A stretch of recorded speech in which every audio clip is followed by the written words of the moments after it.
రండి, అపోస్తుల కార్యాలు 17వ అధ్యాయం. దయచేసి అందరం కొద్ది సమయం పరిశుద్ధ గ్రంథం తీద్దాం. ప్రియులారా, ఈ రాత్రికాల సమయంలో ఈ ప్రాంగణంలో మరి ఉదయకాలము సంఘానికి అవసరమైన ఉపదేశం సంఘము లోపల మనం మాట్లాడుకున్నాం. ఇది బయట ప్రాంగణం కాబట్టి ఇది సంఘ ఉపదేశం మాత్రమే కాదు, కానీ ఇంకా ఎవరైనా ప్రభుని నమ్మని వారికి కూడా ఆశీర్వాదకరంగా ఉండడానికి ఒక సువార్త కూడికగా, ఎందుకంటే ఈ యొక్క కూడికల పేరే రక్షణ సువార్త మహాసభలు. కాబట్టి ఈ రాత్రి నేను సువార్తను ప్రకటించాలని ఆశపడుతున్నాను, సువార్త గురించి మాట్లాడాలని ఇష్టపడుతున్నాను. కాబట్టి ఆ కోణంలో దేవుడు మనల్ని నడిపించునుగాక. అపోస్తుల కార్యాలు 17వ అధ్యాయము 30 నుండి చదువుతున్నాను, మీరు కూడా గమనించండి.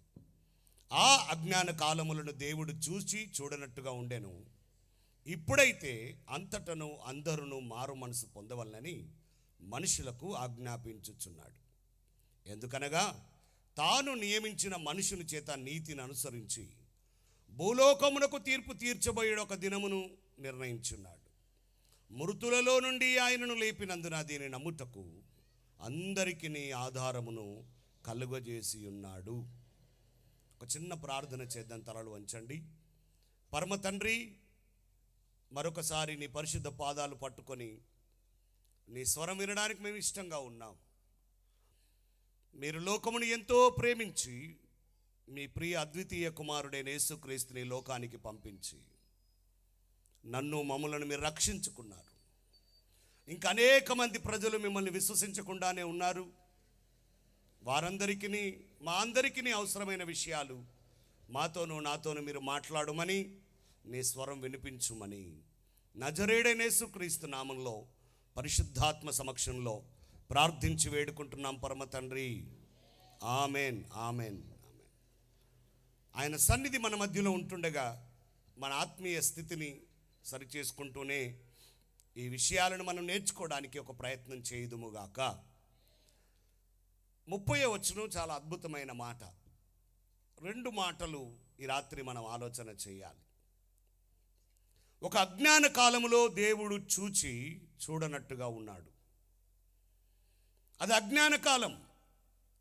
ఎలాంటి భక్తి చేసినా నడిచింది, ఎలాంటి ఆత్మీయతలో ఉన్నా చెల్లింది. అది అజ్ఞాన కాలం.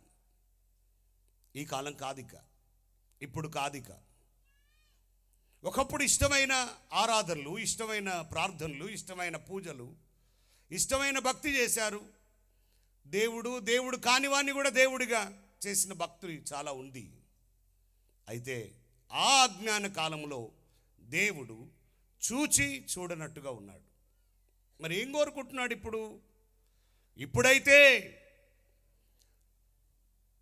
పరిశుద్ధ గ్రంథము అది సజీవమైనది, ప్రతిరోజుకు కావలసింది, ప్రతిరోజుకు చాలినది. అందుకే అది ఈరోజు కూడా మనతో మాట్లాడుతుంది దేవుని మాట. ఈ రాత్రి బెంజమిన్ సొంతంగా మాట్లాడడం వల్ల ప్రయోజనం లేదు, కానీ దేవుడు మాట్లాడితే అది చాలా శక్తివంతంగా ఉంటుంది. హల్లెలూయా. ఆయన ఏమంటున్నాడో తెలుసునా? ఇప్పుడైతే, ఇప్పటి వరకు ఎలాగైనా ఉండనియండి, ఇప్పుడైతే ఈ ఫిబ్రవరి 23వ తారీఖు అయితే అంటున్నాడు ఆయన. ఒకవేళ ఈ రోజుకి ఈ మాట అన్వయించుకుంటే, ఇప్పుడైతే, ఈ రాత్రి అయితే, నేను ఒక విషయాన్ని ఖచ్చితంగా నమ్ముతాను. ఈ రాత్రి మనం ఇక్కడ ఉన్నాము అనంటే, మనం అనుకుంటే, మనం ఆలోచిస్తే ఉన్నవారమేమి కాదు. దేవుడు అనుకున్నాడు కాబట్టి మనం ఇక్కడ ఉన్నాం. హల్లెలూయా. యాదృచ్ఛికంగా మీటింగ్లు పెడతారు వీళ్ళు. ఏసీఏ చర్చ్ సులానగర్ వాళ్ళు మీటింగ్ పెడతారు, మీటింగ్కి వెళ్దామని రాలే.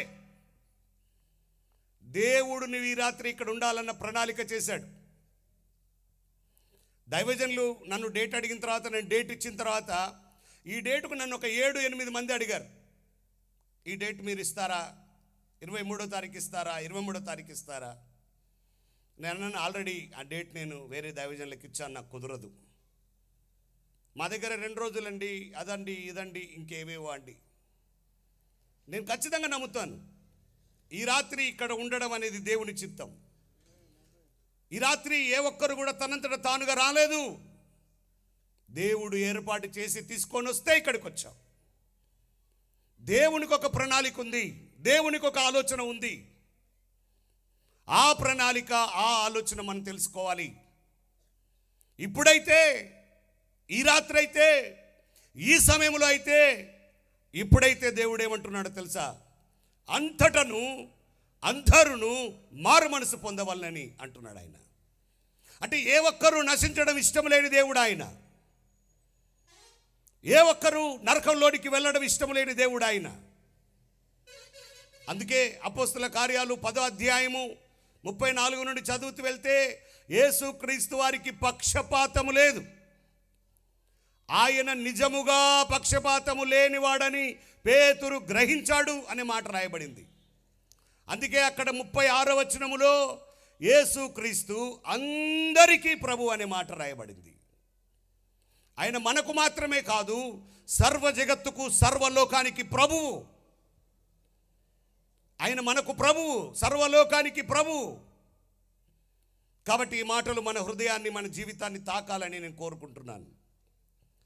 అంతటా అందరూ మారు మనసు పొందాలనే దేవుని ఉద్దేశం. అందుకే పౌలు భక్తుడు ఏమని రాశాడు, లేదా అపోస్తుల గ్రంథకర్త ఏమని రాశాడంటే, అంతటా అందరూ మారు మనసు పొందవలనని మనుషులకు ఆజ్ఞాపించుచున్నాడు అని చెప్పాడు. ఆయన కోరుకుంటున్నాడు కాదు, ఆజ్ఞాపిస్తున్నాడు ఆయన. అంతటా అందరూ మారు మనసు పొందడం అనేది దేవుని ఆజ్ఞ. ఈ ఆజ్ఞకు లోబడిన వాడు దీవించబడతాడు. ఈ ఆజ్ఞకు లోబడిన వాడు ఆశీర్వదించబడతాడు. ఈ ఆజ్ఞకు విధేయించిన వాడు అంగీకరించబడతాడు. మీకు గుర్తుకుందా? ఆజ్ఞ అతిక్రమమే పాపమని. కాబట్టి చాలామంది ఈ ఆజ్ఞను అతిక్రమిస్తున్నారు.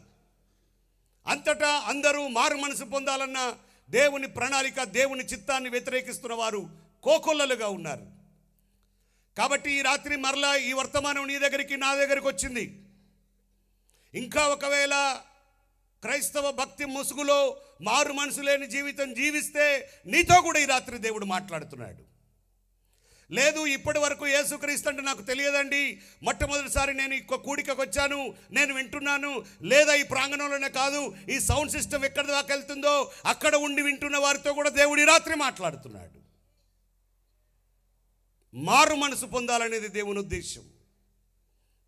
మరో మనసు, రక్షించబడే మనసు, దేవుణ్ణి నివాస స్థలంగా కలిగి ఉండే మనసు కలిగి ఉండాలని దేవుడి రాత్రి నిన్ను నన్ను ఆహ్వానిస్తున్నాడు సంగమా. అందుకే నేను ఒక మాట చెప్పనీయండి, మనము మారు మనసు పొందాలి. మనం మాత్రమే మారు మనసు పొందడం కాదు, కానీ మనతో ఉన్న వారందరూ మారు మనసులోనికి నడిపించడానికి మనం ఆశ కలిగి ఉందుముగాక. హల్లెలూయా.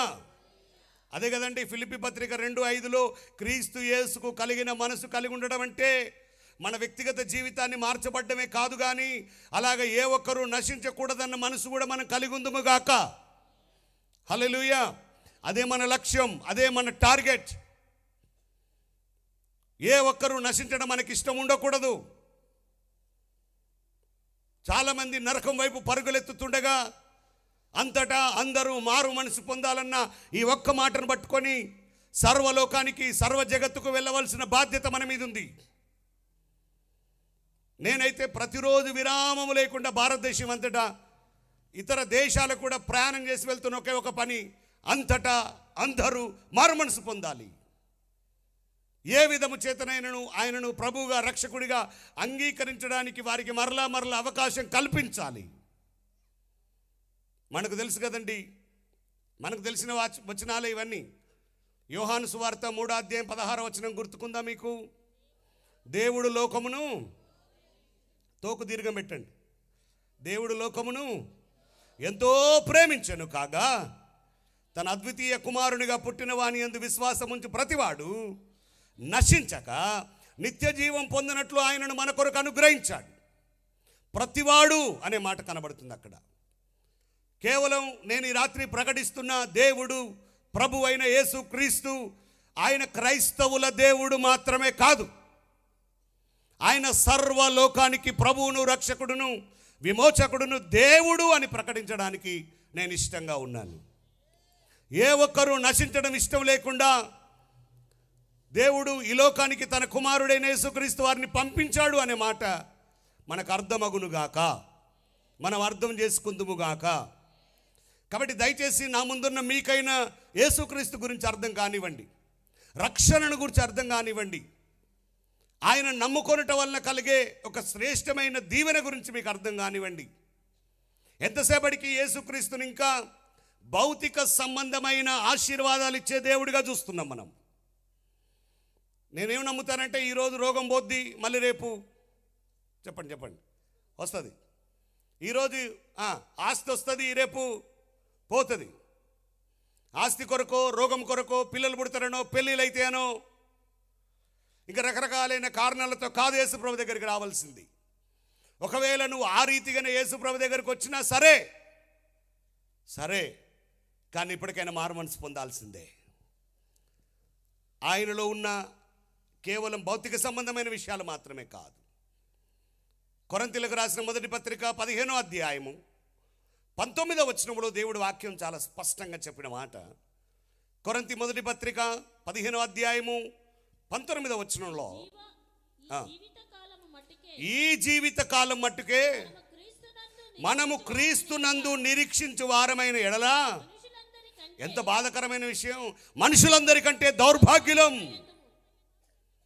కాబట్టి మన నిరీక్షణ ఈ జీవిత కాలం మట్టుకే కాదు, మన నిరీక్షణ ఈ లోకములో ఉన్నంత వరకే కాదు. కేవలం ఈ లోకంలో ఏదో దొరుకుతుందని, ఏదో ఇస్తాడని, ఏదో వస్తుందని మన నిరీక్షణ ఈ లోకం వరకే కాదు. ఒకవేళ ఈ రాత్రి వరకు నీ నిరీక్షణ ఈ జీవిత కాలం మట్టుకే అయితే నువ్వు నష్టపోతావు, మనుషులందరికంటే దౌర్భాగ్యులు అవుతావు. దానికి దాటి, ఈ జీవిత కాలానికి దాటి నిరీక్షణ కలిగి ఉన్నవాడు నిజమైన వాడు, అతడే నిజమైన క్రైస్తవుడు కూడా. హల్లెలూయా. కాబట్టి క్రీస్తు నమ్ముకుంటే భౌతిక సంబంధమైనవి రావచ్చు, రాకపోవచ్చు కూడా. కొన్నిసార్లు దేవునికి ఇష్టం లేకుంటే అవి మనకు దొరకకపోవచ్చు కూడా. అందును బట్టి కూడా దేవునికి మహిమ కలుగునుగాక.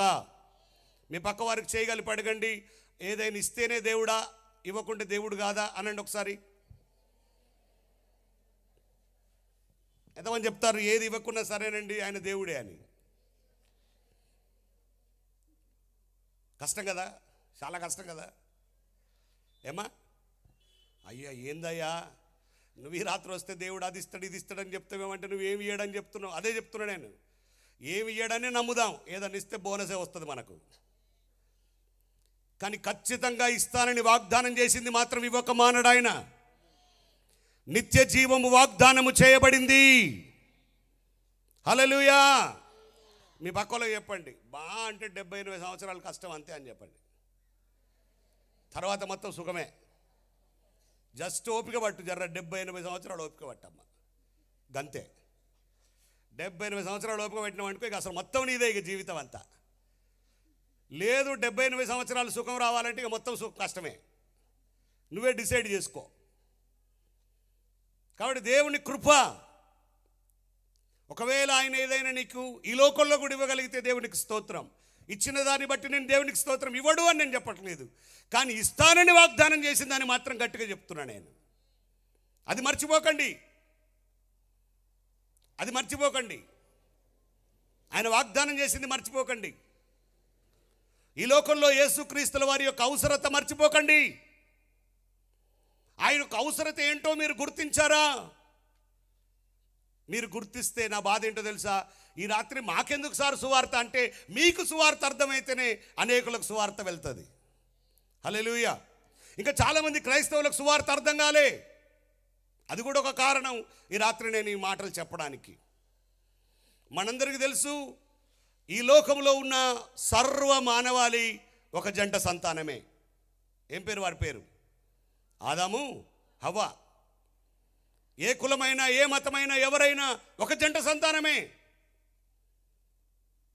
దేవుడు ఆ జంటను మొదట ఆదామును సృష్టించి, ఆదామును నిర్మించి, నరుడు ఒంటరిగా ఉంటే మంచిది కాదని ఆదాములో నుండి ప్రక్కటెముకటి తీసి హవ్వను చేసి అలాగా ఈ లోకంలో ఒక జంటను తయారు చేసి వారిని ఆశీర్వదించి భూమిని నిండించి ఫలించి పెంపొందించి వృద్ధి పొందించమని వారికి వాగ్దానం చేసి ఆశీర్వదిస్తే చాలా బాగుంది.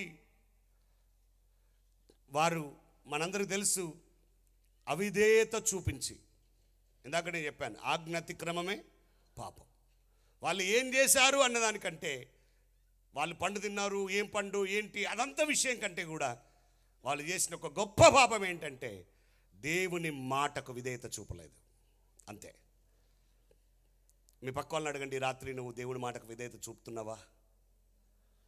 దేవుని మాటకు విధేయత చూపుతున్నావా? 66 పుస్తకాలలో వ్రాయబడిన దేవుని చిత్తానికి నువ్వు విధేయత చూపుతున్నావా?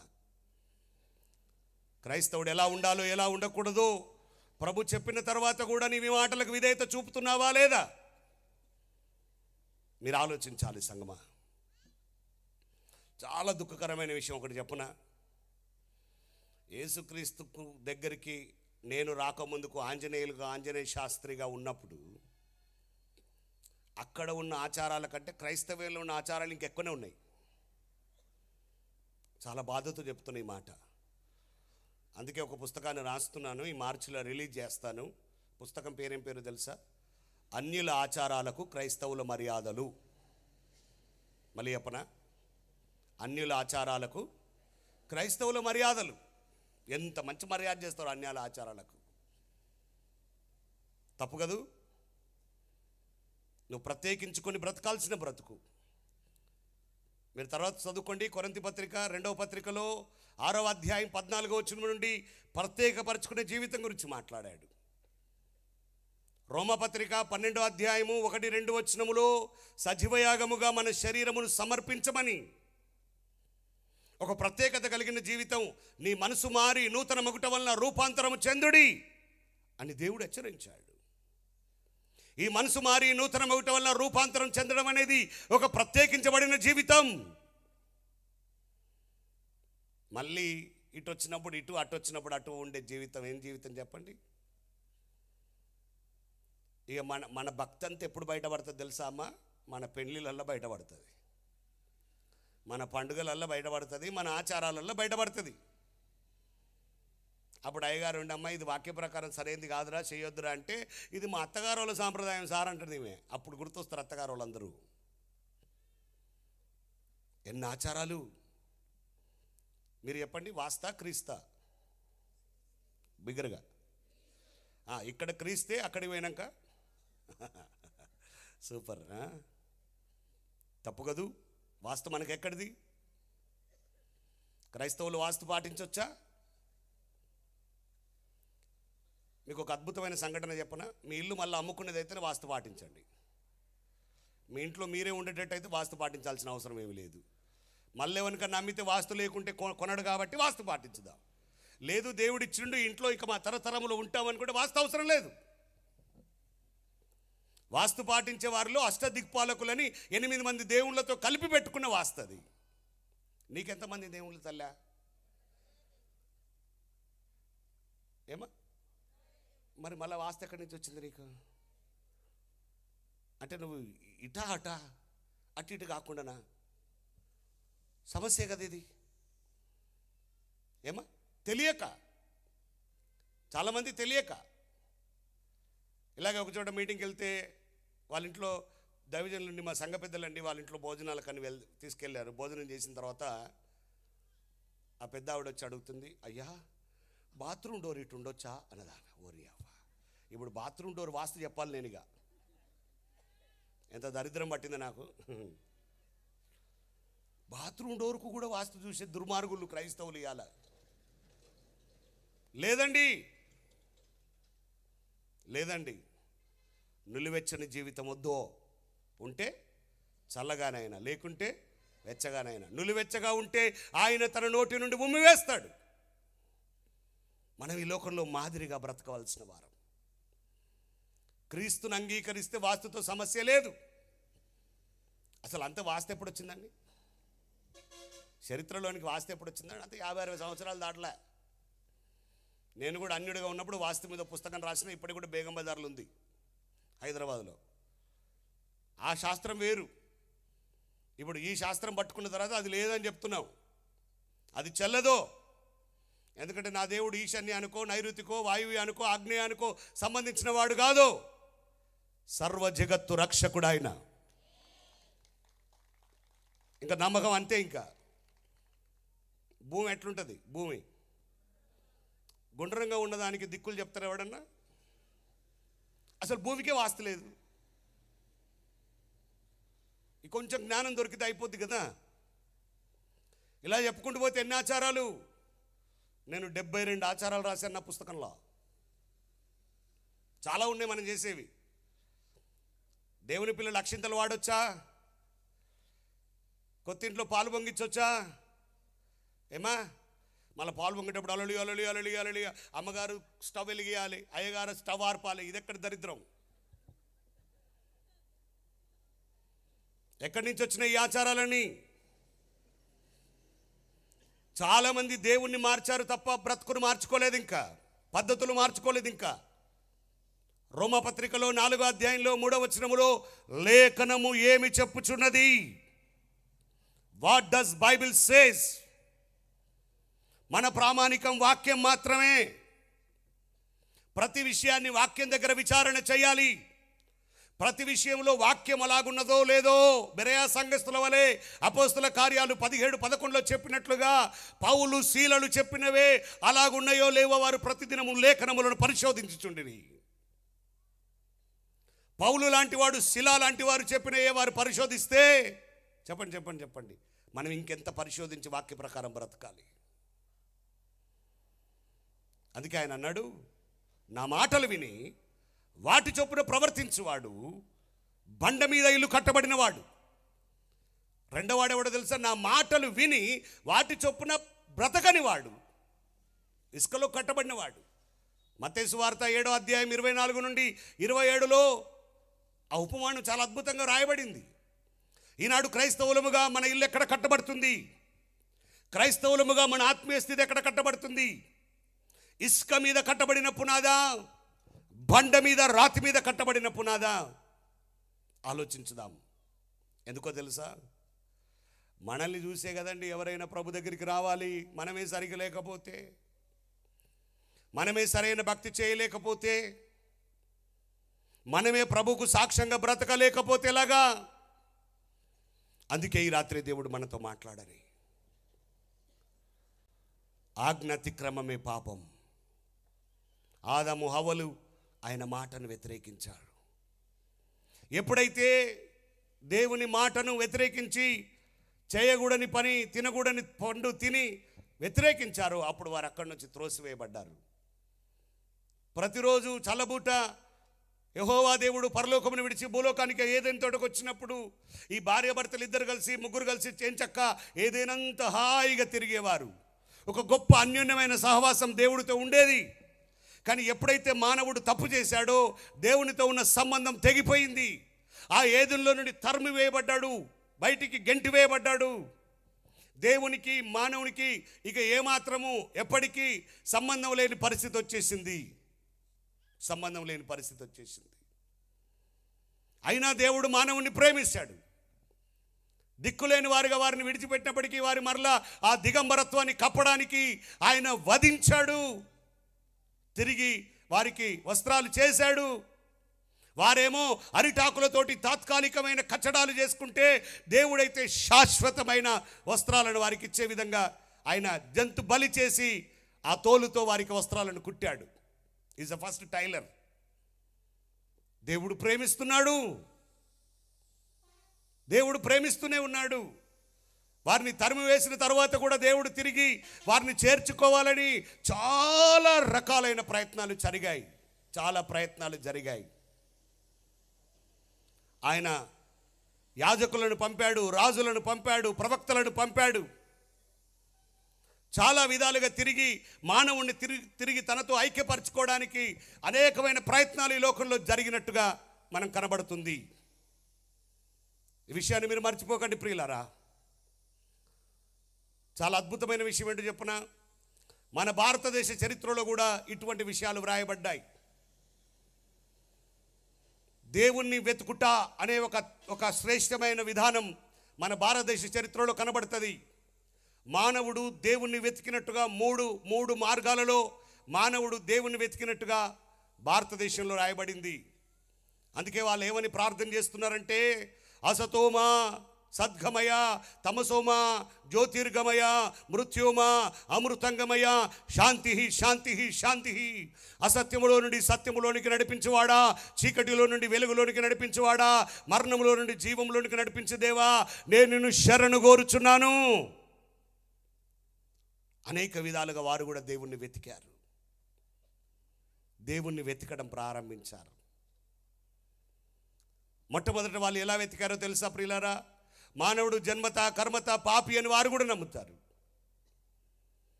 తన కర్మ, తన క్రియలు కోల్పోవడానికి, పోగొట్టుకోవడానికి పాపం చేశాడు కాబట్టి, చెడ్డ క్రియలు చేశాడు కాబట్టి వాటిని తీసివేయడానికి మంచి క్రియలు, దానాలు, ధర్మాలు, ఇక రకరకాలుగా సహాయాలు చేస్తే మానవుడు తిరిగి దేవుడితో అనుసంధానం చేయబడొచ్చు అన్నట్టుగా ఈ లోకంలో రకరకాలైన దాన ధర్మాలు, మంచి క్రియలు చేసుకుంటూ మానవుడు వెళ్ళాడు. దాన్ని ఏమని పిలుస్తారో తెలుసా? కర్మ మార్గము అని పిలుస్తారు. కర్మ మార్గంలో దేవుణ్ణి చేరొచ్చు అనుకుని మానవుడు ప్రయత్నించాడు. కానీ ఎన్ని మంచి క్రియలు చేసినప్పటికీ ఆ వ్యక్తి దేవునికి దగ్గరయ్యాడా అంటే కాలే. ఎందుకు? యెషయా గ్రంథములో 64వ అధ్యాయంలో 6వ వచనములో, యెషయా 64:6లో మన నీతి క్రియలన్నీ మురికి గుడ్డలతో సమానమని బైబిల్ మాట్లాడింది. నీవు పాపం చేసి ఆ పాపాన్ని కప్పడానికి నువ్వు ఎన్ని నీతి క్రియలు చేసినా, మంచి క్రియలు చేసినా ఆ పాపం పరిహరించబడదు. అందుకే ఆ కర్మ మార్గములో మానవుడు దేవుని వెతికినప్పటికీ ఎన్నటికీ దేవుణ్ణి వారు కలుసుకోలేకపోయారు. ఇక లాభం లేదని రెండవదిగా మానవుడు ఏం చేయడం ప్రారంభించాడంటే, జ్ఞాన మార్గములో దేవుణ్ణి వెతకడం ప్రారంభించాడు.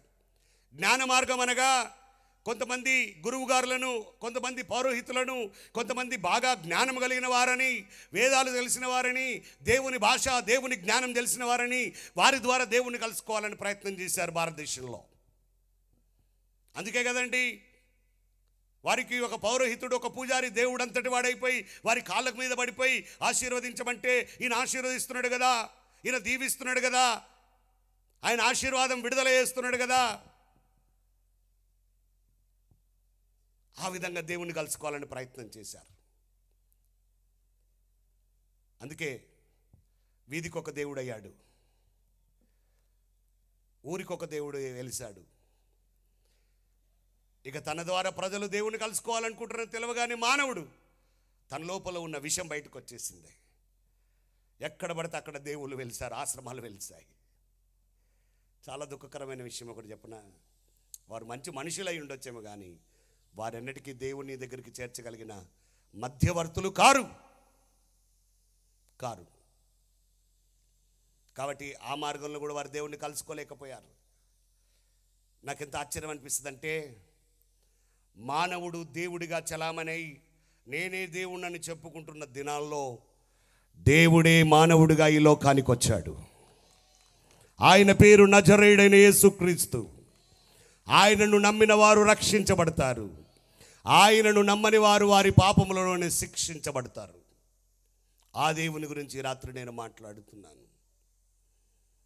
ఎప్పుడైతే వారు జ్ఞాన మార్గంలో దేవుణ్ణి కలుసుకోవాలనుకున్నారో సాధ్యపడలేదు. ఇక మూడో మార్గంలో దేవుణ్ణి కలుసుకోవడానికి ప్రయత్నం చేశారు. దాని పేరే భక్తి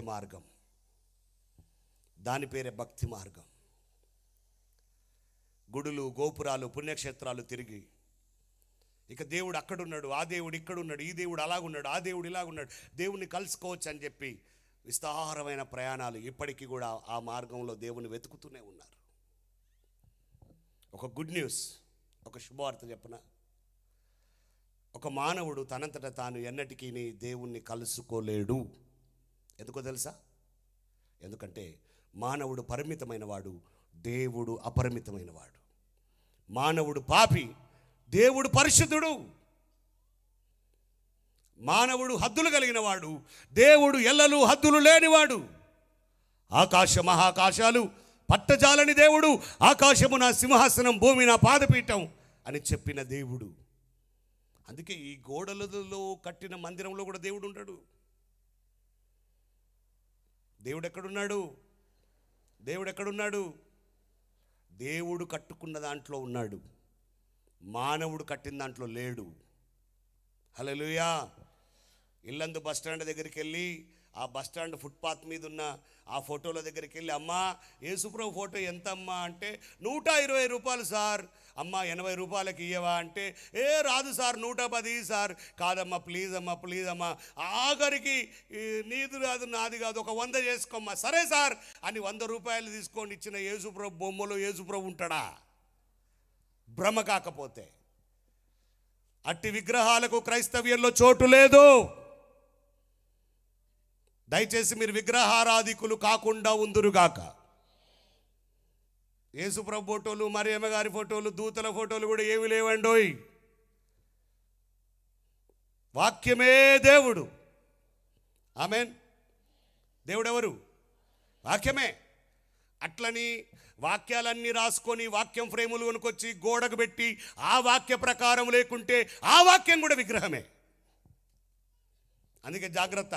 నీ ఇంట్లో ఉన్న వాక్యం నీ జీవితంలో నెరవేర్చకపోతే ఆ వాక్యం కూడా విగ్రహమే అవుతుంది. కొంతమందికి వాక్యం విగ్రహం. జాగ్రత్త. సంపూర్ణమైన పరిపూర్ణమైన మారు మనసు నొందుదుముగాక. హల్లెలూయా, హల్లెలూయా. అందుకే దేవుడు హస్తకృతములైన వాటిలో లేదా మానవుడు తయారు చేసుకున్న వాటిలో దేవుడు ఉండడు. దేవుడు తాను తయారు చేసుకున్న మానవుడిలో ఉంటాడు. హల్లెలూయా. మీ పక్క వాళ్ళకి చేయగలిపి చెప్పండి, దేవుడు నీలో ఉన్నాడని చెప్పండి. దేవుడు నాలో ఉన్నాడు. ఆయన మనలో ఉన్న దేవుడు. ఆయన మానవులో నివసించాలని కోరుకుంటున్నాడు. మానవుడిలో నిత్యము నివసించాలని దేవుడు కోరుకుంటున్నాడు. పాపముతో, లోకముతో, వ్యభిచారముతో, దొంగలతనంతో, ఈ లోక సంబంధమైన జీవితంతో నింపబడిన నీ హృదయాన్ని దేవునికి సమర్పించి ఆయన దగ్గర నీ పాపములు ఒప్పుకొని విడిచిపెట్టి యేసు రక్తములో కడగబడి నీ జీవితాన్ని ఆయనకు సమర్పిస్తే నీలో నివసించడానికి ఇష్టంగా ఉన్నాడు ఆయన. హల్లెలూయా. యేసుక్రీస్తు ప్రభు అని, రక్షకుడని, విమోచకుడని అంగీకరించి తండ్రి యొక్కయు కుమారుని యొక్కయు పరిశుద్ధాత్మ ఆ త్రియేక దేవుని నామంలో బాప్తిస్మం తీసుకుంటే ఆయన నీలో నివసించడానికి ఇష్టంగా ఉన్నాడు. ఆయన అంత గొప్ప దేవుణ్ణి ఎక్కడెక్కడో వెతుకుతావే? అంత ఉన్నతమైన దేవుణ్ణి ఎక్కడెక్కడో చూస్తావే? ఎంత బాధ కదా. చాలా సింపుల్ అండి. ఆదాము గారు మా నాన్నగారు అనుకోండి. నాన్నగారిని ఇక్కడ పెట్టుకొని పక్కన నాన్నగారు బాగున్నారని అనుకోండి, ఎంత ఫీల్ అవుతాడండి నాన్నగారు? బాధపడడా? అలాంటి సర్వశక్తి గల దేవుని అక్కడ పెట్టుకొని ఫోటోలో నాన్నగారు బాయ్ అన్నాం అనుకో, రూపిచ్చోడా దుర్మార్గుడా అన్నాడా? ఇంకెప్పుడు మారుతామండి మనం? ఇంకెప్పుడు మారుదాం మనం? లోకం, మన భారతదేశం అలా వెతికింది. కర్మ మార్గంలో, జ్ఞాన మార్గంలో, భక్తి మార్గంలో దేవుణ్ణి కలుసుకోలేకపోయారు. నేను ఛాలెంజ్ చేసి చెప్తున్నాను. ఎన్నటికీ నేను చాలామందితో మాట్లాడాను, చాలామందికి చెప్పాను. నేను వచ్చిన బ్యాక్గ్రౌండ్లో నుంచి కూడా చాలామందితో మాట్లాడాను. అయ్యా, ఎన్ని ప్రయత్నాలు చేసినాను నువ్వు దేవుణ్ణి కలుసుకోలేవు. అందుకే మానవుడు ఎన్ని ప్రయత్నాలు చేసినా దేవుణ్ణి కలుసుకోలేడు. కాబట్టి దేవుడే మానవుణ్ణి కలుసుకోవడానికి ఈ లోకానికి వచ్చాడు. హల్లెలూయా. లూకా సువార్త 19:10లో నశించిన దానిని వెదకి రక్షించుటకు మనుష్య కుమారుడు ఈ లోకమునకు వచ్చెను. పాపులను రక్షించుటకు క్రీస్తు యేసు ఈ లోకమునకు వచ్చెనను మాట నమ్మదగినది, పూర్ణ అంగీకారము అయినది. ఆయన ఈ లోకానికి నీ కొరకు వచ్చాడు, నా కొరకు వచ్చాడు, మనందరి కోసం వచ్చాడు ఆయన. చాలా సింపుల్ అండి. ఏదైతే దేవునికి మానవునికి మధ్యలో అగాధం ఏర్పడిందో ఆ అగాధాన్ని తీసివేయడానికి యేసు ఈ లోకానికి వచ్చాడు. మీరు చెప్పండి, భగవంతునికి భక్తునికి అనుసంధానమైనది ఏంటి? అమ్మా తల్ల అంబికా దర్బారు బత్త ఎవడు రాసిండో కానీ సూపర్ అండి. నాకు ఇప్పటికి విచిత్రం. అమ్మా అసలు భగవంతునికి భక్తునికి ఒక అగరబత్తి సంబంధం ఏర్పాటు చేస్తుందా? ఒక అగరబత్తి సంబంధం ఏర్పాటు చేస్తే 1,000,000 అగరబత్తులు ముట్టిద్దామని అందరం కలిసి అవుతుందా? అయ్యిందా? పోనీ ఆ పేరు మీద పెద్ద వ్యాపారం జరిగింది. కాకపోతే అందులో ఒక మాట నాకు బాగా ఇష్టం. అంటే వాళ్ళు నమ్ముతున్నారు భగవంతుడు భక్తుడు అనుసంధానం చేయబడాలి. భగవంతుడు ఎక్కడో ఉన్నాడు, భక్తుడు ఎక్కడో ఉన్నాడు, భగవంతుడు భక్తుడు కలవాలి. హల్లెలూయా! చాలా అద్భుతం. కనీసం ఆ స్పృహ అన్న వారికి ఉన్నదాన్ని బట్టి నేను దేవుడికి స్తోత్రం చెల్లిస్తున్నాను. అయితే భగవంతునికి భక్తునికి అనుసంధానం చేసేది అంబికా దర్బార్ బత్తి కాదు, కానీ భగవంతునికి భక్తునికి అనుసంధానం చేసే వ్యక్తి ఆయన పేరే నజరేయుడైన యేసుక్రీస్తు. హల్లెలూయా! ఆయన మధ్యవర్తి. హల్లెలూయా కదండి. మత్తయి 1:21 క్రిస్మస్ టైంలో మనం నేర్చుకుంటాం కదా, ఆమె ఒక కుమారుని కని. కదండి, ఎంత అద్భుతమైన మాట. ఆయనే వారి పాపములను క్షమించును కానుక ఆయనకు యేసు అని పేరు పెట్టుము. యేసు అనేది పేరు కాదండి, యేసు అనేది బిరుదు. యేసు అనగా రక్షకుడు. మనుషులు అగాధంలో పడిపోతుండగా, మనుషులు ఏ దిక్కు ఏ దిశ లేని వారిగా మారిపోతుండగా, మనుషులను తిరిగి రక్షించడానికి ఆయన రక్షకుడిగా వచ్చాడు. అంతేకాదండి, కేవలం ఆయన మనుషుల పక్షంగా రక్షకుడిగా ఉంటే సరిపోదు. ఈ మనిషిని తిరిగి దేవుడితో అనుసంధానము చేయాలి, దేవుని యొద్దకు చేర్చాలి. ఎప్పుడైతే ఆ ఏదైనా తోటలో సంబంధం తెగిపోయిందో, తిరిగి ఆ అంధకార సంబంధమైన అధికారము నుండి విడుదల చేసి తన కుమారుడైన యేసుక్రీస్తు రాజ్య నివాసులనుగా చేసినప్పుడు ఆ రాజ్యానికి రాజు దేవుడు. తిరిగి మానవుణ్ణి దేవునితో అంటుకట్టడానికి, తిరిగి అనుసంధానము చేయడానికి దేవుడి వైపు ఆయన పేరు క్రీస్తు. క్రీస్తు అనగా అభిషక్తుడు. అందుకే దేవుడి వైపు ఆయన క్రీస్తుగా, మనుషుల వైపు ఆయన యేసుగా, యేసు క్రీస్తుగా ఈ లోకంలోనికి వచ్చాడు ఆయన. అందుకే ఇంకా ఆయన నువ్వు నమ్మలేకపోతే, యేసు క్రీస్తు మాకొద్దండి అన్నవనుకో, నువ్వేమంటున్నావో తెలుసా? దేవుడు వద్దండి అంటున్నావు, సృష్టికర్త వద్దండి అంటున్నావు, నిన్ను నన్ను పరలోకానికి చేర్చే దేవుడు వద్దండి అంటున్నావు. అందుకే పొరపాటున కూడా దేవుడు వద్దండి అనే మాట వద్దు. ఇంకా దేవుడు కావాలి అంటే దేవుడి దగ్గరికి నువ్వు వెళ్ళలేవు, దేవుడు నీ దగ్గరికి రావడానికే. అందుకే మధ్యవర్తిగా యేసుక్రీస్తుల వారిని లోకానికి పంపించాడు. అందుకే ఆయన నమ్ముట చాలా ప్రాముఖ్యం. ఇంత పెద్ద ఉన్నతమైన విషయాన్ని మాట్లాడుతుంటే దీన్ని మత మార్పిడి అంటారేంటంటే నాకు అర్థం కాక అడుగుతా. మత మార్పిడా ఇది? మీరు ఒక మాట చెప్తారమ్మా, ఒక మనిషి మరొక మనిషిని మార్చగలుగుతాడా? సాధ్యమైద్దా? కదా. నేను అదే చాలాసార్లు, చాలా చోట్ల, చాలా కూడికల్లో, చాలా మీటింగుల్లో ఈ ప్రశ్న వేస్తున్నాను. నాకు అవకాశం ఉన్న దగ్గర ఈ ప్రశ్న వేస్తున్నాను. అది లైవ్లోకి వెళ్ళని, అనేక చోట్లకు వెళ్ళని, అనేకులు విఘ్నులు ఆలోచించడానికి వెళ్ళని. ఒక మనిషి మరొక మనిషిని మార్చలేడన్న విషయం ప్రతి ఒక్కరికి తెలుసు. ఆ మార్చే శక్తే ఉంటే ఏడు మీ ఆయన ఏడీడా? ఏడమ్మా మీ ఆయన ఏడీడా? మీ తండ్రి ఏడమ్మా? ఏడ ఉన్నాడో గుర్రం ఎక్కి సారు ద్రావకం ముచ్చుకొని ఏమంటారు, ఏడ ఉన్నాడో అయ్యగారు. ఈ మార్చే శక్తే ఉంటే నీ భర్త నువ్వెందుకు మార్చుకోలేకపోతుంటివి? ఏమా, నీ సొంత భర్తను త్రాగుడు నుంచి మార్చలేవు, వ్యసనాల నుంచి మార్చలేవు, నీ కడుపున పుట్టిన నీ పిల్లల్ని మార్చుకోలేవు. కానీ ఒక పాస్టర్ వచ్చాట, ఒక నీ టక్కున మతమే మారుస్తాడట. ఇంతకంటే అన్యాయం ఇంకోటి ఉంటుందా? అయితే ఒక మాట చెప్పనీయండి, ఈ రాత్రి ఈ మాటలు కూడా చెప్పాల్సిందే.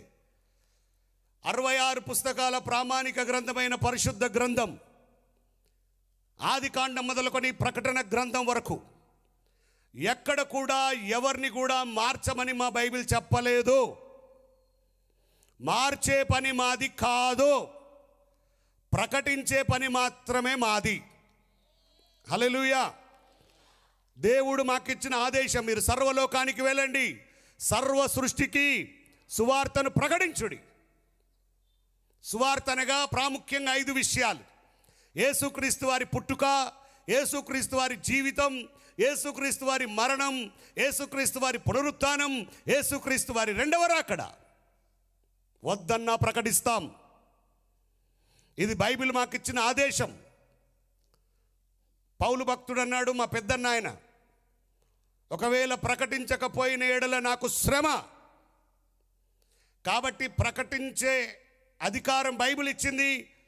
గౌరవనీయులు డాక్టర్ బిఆర్ అంబేద్కర్ గారు రచించిన రాజ్యాంగంలో ఆర్టికల్ 19, ఆర్టికల్ 25, ఆర్టికల్ 26 కూడా సువార్తను ప్రకటించే హక్కు, అధికారం మాకు ఇచ్చింది. కాబట్టి ఖచ్చితంగా సువార్తను ప్రకటిస్తాం. ఒకవేళ ఇది మీరు మతం అంటున్నారు, మేము మతం అంటలేం, మార్గంగా ప్రకటిస్తున్నాం. దేవుడి దగ్గరికి వచ్చిన, దేవుని స్వరూపంలో దేవుని పోలికలో తయారు చేయబడిన మానవుడు తిరిగి దేవుడి దగ్గరికి వెళ్ళాలి అంటే ఒకే ఒక మార్గం ఉన్నది. ఆ మార్గం పేరు యేసుక్రీస్తు అనే మార్గం అని ఖచ్చితంగా ప్రకటిస్తాం. అదేదైనా కానీ, ఎన్ని శ్రమలైనా రాని. ఒకవేళ అది మీకు మత మార్పిడి అని వినబడితే దానికి మేమేం చేయలేం. వాస్తవానికి భారతదేశం అధికారికంగా 6 మతాలను ప్రకటించింది. అందులో ఒక క్రైస్తవ్యం అనేది కూడా మతంగా ఉంది కాబట్టి మతం అంటున్నాం తప్ప ఒరిజినల్గా క్రైస్తవ్యం మతం కాదు. విఘ్నులైన వారు, చదువుకున్న వారు ఆలోచించాలి. రిలీజియన్ అనే పదం ఉంది ఇంగ్లీష్లో. రిలీజియన్ అనే పదం ఇంగ్లీష్ కాదు, రిలీజియా అనే లాటిన్ నుంచి వచ్చిన పదం. రిలీజియా అనగా the man searching for God. ఒక మానవుడు దేవుణ్ణి వెతికే విధానాన్ని, మార్గాన్ని రిలీజియా అనే పదంతో పిలుస్తారు. కాబట్టి రిలీజియన్ అనే పదం తెలుగులో మతము కాదు, ఒక వ్యక్తి దేవుణ్ణి వెతుకుట. ఆ మాట ప్రకారం మాది రిలీజియనే. ఎందుకంటే మేము దేవుణ్ణి వెతుకుతూనే ఉన్నాం, దేవుణ్ణి కలిగి బ్రతుకుతూనే ఉన్నాం. కాబట్టి ఒక మానవుడు పాపి, పాపం వలన వచ్చు జీతం మరణం. రోమపత్రిక 3:23లో ఏ భేదము లేదు, అందరూ పాపం చేసి దేవుడు అనుగ్రహించు మహిమను పొందుకోలేకపోతున్నారు. కాబట్టి పాపం వలన వచ్చు జీతం మరణం. ఆ మరణము, ఆ నరకాన్ని తప్పించడానికే యేసుక్రీస్తు లోకానికి వచ్చాడు. అది సువార్తే. దీన్ని ప్రకటించడం మా బాధ్యత, మా ప్రథమ కర్తవ్యం. ఎలాగైతే మా భారతదేశాన్ని, భారతదేశంలో ఉన్న నాయకులను గౌరవిస్తామో, ఈ భారతదేశంలో ఉండడానికి జన్మనిచ్చిన, జీవితం ఇచ్చిన దేవుణ్ణి అంతకంటే ఎక్కువగా ప్రకటించాల్సిన బాధ్యత దేవుడు మాకిచ్చాడు. అది కూడా మా ప్రథమ కర్తవ్యమే. కాబట్టి ఆయనను ప్రకటించకుండా ఉండలేం. దీనికి ఒక మతం అనే పేరు అంటుగట్టి, మత మార్పిడి అనే పేరు అంటుగట్టి, ఇంకా కొంతమంది మీకు పైనుంచి డబ్బులు వస్తాయట అన్నాడు ఒక ఆయన. ఎక్కడి నుంచి వస్తాయంటమ్మా? 26 ఏళ్ళే పైకి చూడబట్టి. నడువులు పోతున్నాయి, మెడలు పోతున్నాయి తప్ప పైనుంచి డబ్బులు. ఆ పైనుంచే డబ్బులు వస్తే ఇరిగిపోయిన రేకులతోటి ఇంకా ఎందుకు ఉంటుంది ఇట్లా చర్చు? ఏమా, ఇంకా ఆ పైనుంచే చర్చు, పైనుంచే డబ్బులు వస్తే మా పాస్టర్లు ఇంకా ఎందుకు దరిద్రంలో ఉంటారు? ఇంకా పైనుంచే డబ్బులు వస్తే మా క్రైస్తవులు ఎందుకు ఇంకా పేదవాళ్ళలాగా మిగిలిపోయారు? ఏవి డబ్బులు ఎవరికి ఊరికే రావని చెప్పలే ఎవరైనా. లలిత జ్యువెలర్స్ గుండు కిరణ్ కుమార్ అన్న చెప్పలే. ఆయనకున్న బుద్ధి లేదు మనోళ్ళకు. మీ పక్కలో చెప్పండి, డబ్బులు ఎవరికి ఊరికే రావని. వాళ్ళ కడుపు చల్లకుండా ఎవడిచ్చిండో ఏమో మాకు తెలియదు, కానీ మా కాలంలో ఎవడియలే. విశ్వాసపు సేవనే, ప్రభువును నమ్మి ప్రభు మీద ఉన్న ఆశతో సేవ చేస్తున్నాం తప్ప డబ్బులేవి. అంత వ్యవహారం అంత ఏందనుకున్నారు? పైకి పర్సనాలిటీ, లోపల మున్సిపాలిటీ వారమే. పైకే తెల్ల కనబడేది, లోపల పనినంతా రంధ్రాలే. ఇక దాని గురించి ఎవడు మాట్లాడాలి? అమ్మ పైకి బాగా తెల్లగా కనబడుతున్నారనా? లేదండి. మాకు శ్రమలున్నాయి, మాకు అప్పులున్నాయి, మాకు బాధలున్నాయి, మాకు పేదరికం ఉంది, మాకు కష్టం ఉంది. అయినా కూడా ఏదైనా కానీ మా ఆత్మకు ఒక నిశ్చయత ఉంది. మాకొక నిశ్చయిత ఉంది, మాకొక రక్షణ నమ్మకం ఉంది. ఈ లోకాన్ని విడిచిపెట్టిన తర్వాత దేవుడితో నిత్యత్వంలో నిత్యము ఉండబోతున్నామని, భయంకరమైన నరకం తప్పించబడుతుందని మాకు నమ్మకం ఉంది. అందుకే యేసుక్రీస్తుని ఎందుకు నమ్ముకున్నాం? ఆ నిత్య నరకం తప్పించబడ్డానికి. నరకము, పరలోకము, నరకము, స్వర్గం అనే ఈ విషయాలు కేవలం క్రైస్తవులు మాత్రమే మాట్లాడేది కాదు కదా. హిందువులు మాట్లాడతారు, ముస్లింలు మాట్లాడతారు. ప్రతి మతం నరకం ఉందని, అలాగే స్వర్గం ఉందని నమ్ముతున్నారు కదా. సమస్య ఏంటంటే ఇప్పుడు ఆర్టిఫిషియల్ ఇంటెలిజెన్స్ కాలంలో ఉన్నాం మనం. ప్రతిదాన్ని చాట్ జీపీటీలో వేసి అడుగుతున్నాం మనం. ఇక రకరకాలైన సిస్టమ్స్ వచ్చేసాయి, టెక్నాలజీ పెరిగిపోయింది కదా. ఎందుకు అడగొద్దు? ఇంత టెక్నాలజీ పెరిగినోడు ఒక ప్రశ్న వేయొచ్చు కదా దాంట్లో, చనిపోయిన మానవుడు ఎక్కడికి వెళ్తున్నాడని. చాలామంది చచ్చిపోతున్నారు కదా, చచ్చిపోయినాడు ఎక్కడికి పోతున్నాడు? ఒకవేళ నిజంగా నరకం ఉంది, స్వర్గం ఉంది అని నమ్మితే స్వర్గానికి వెళ్ళడానికి ఏం చేయాలి, నరకానికి వెళ్ళడానికి ఏం చేయాలని మనం చూడొచ్చు కదా. భారతదేశంలో భయంకరమైన దుస్సాంప్రదాయం ఒకటి ఉంది, తెలుసా మీకు? 2026 సంవత్సరంలో కూడా ఉంది ఆ దుస్సాంప్రదాయం. ఏంటో చెప్పనా? కొడుకే పుట్టాలి. ఎవడు పుట్టాలి అమ్మా? కొడుకే పుట్టాలి. బిడ్డ పుడితే ఏమవుతుందో మరి. ఎంత దరిద్రం అంటే మన సంఘస్థులు కూడా వచ్చి, అయ్యా కొడుకు పుట్టేటట్టు ప్రార్థన చేయ్యా. నేను ఒక ఆమెకు చెప్పిన, చేస్తే కానీ బిడ్డ యేసుక్రీస్తునామములో కొడుకు పుట్టునుగా కంట కానీ లోపల దేవుడు బిడ్డను పెట్టిండు అనుకో, నేను కొడుకు పుట్టాలని దేవుడు బిడ్డని ఇవ్వాలని అటు ఇటు కాకుండా అయితే నన్ను అడగొద్దని చెప్పిన. కన్ఫ్యూజ్ అవ్వారు ఇదంతా. కాబట్టి దేవుడు ఎవరినిస్తే వాళ్ళని తీసుకో బిడ్డ, అంతే కదా. నేనేం బలవంతంగా కొడుకు కావాలని, దేవుడేమో కుదరదు అబ్బాయి అని బిడ్డనిస్తే కన్ఫ్యూజ్ అయిపోతే కష్టం. మళ్ళా వద్దలాగా. ఎందుకు కొడుకు కావాలి? ఈరోజు కొడుకు కావాలనడానికి 100 కారణాలు, వంశోద్ధారకుడని ఇంకా ఏదో కారణాలు. కానీ ఒరిజినల్గా కొడుకు కావాలని భారతదేశంలో ఈ సాంప్రదాయం రావడానికి కారణం ఏంటో తెలుసా?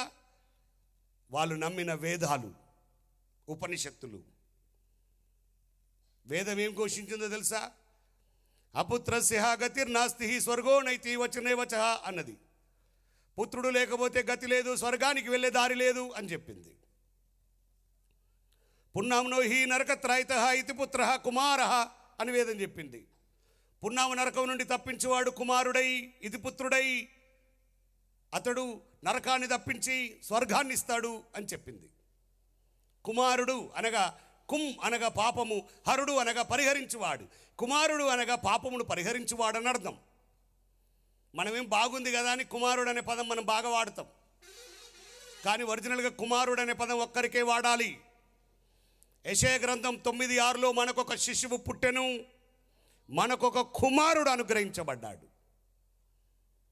అందుకే కదా కుమారుణ్ణి ముద్దు పెట్టుకొనుడి లేనిచో ఆయనకు కోపం వస్తుంది, 2వ కీర్తన 11:12లో. అందుకే యేసుక్రీస్తు కుమారుడిగా అనుగ్రహించబడ్డాడు, పాపమును పరిహరించేవాడిగా ఈ లోకంలో అనుగ్రహించబడ్డాడు. అందుకే కొడుకు పుట్టాలి, కొడుకు పుట్టాలి, కొడుకు పుట్టాలి. ఎందుకు కొడుకు పుట్టాలి అంటే కొడుకు పున్నామ నరకం నుంచి తప్పిస్తాడని. అందుకే మన భారతదేశ సాంప్రదాయంలో కొడుకు ముందు నడవాలి, చచ్చిపోతే కొడుకు తలకొరువు పెట్టాలి, కొడుకు ఇంకేమేమో చేయాలనే సాంప్రదాయం వచ్చేసింది. సరే, నేను మిమ్మల్ని అడుగుతా ఒక ప్రశ్న, మీరు చెప్పండి. మన కడుపులో పుట్టిన కొడుకు నరకాన్ని తప్పిస్తాడా తెప్పిస్తాడా? మళ్ళీ అడగనా? మన కడుపులో పుట్టిన కొడుకు నరకాన్ని తప్పిస్తాడా తెప్పిస్తాడా? తెప్పిస్తాడు కదా. కరోనా పుణ్యం అని వానికి సెల్ ఫోన్ కొనిచ్చి వాడు 3rd క్లాస్ 4th క్లాస్కే నరకం చూపిస్తుండగా, చెప్పిన మాట వినకుండా. వాడిని చూసి అనాలి ప్రత్యక్ష నరకత్రాయిత అనాలి వాడిని పట్టుకొని.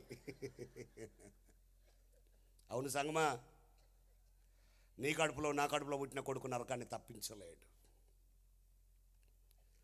నరకమును తప్పించే ఒకే ఒక ప్రభు ఉన్నాడు, ఆయన పేరు నజరేయుడైన యేసుక్రీస్తు.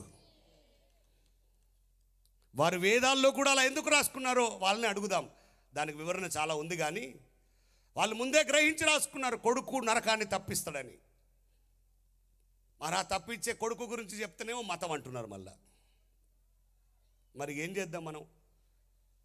నువ్వు తెలవదా, చెప్తే ఈనవా, నిన్నేమనాలి? మతోన్మాద అనాలి నిన్ను. అంతేగా, నీకు తెలియదు చెప్తే వినడం ఏమంటారు? మతోన్మాది అంటారు. అంతే.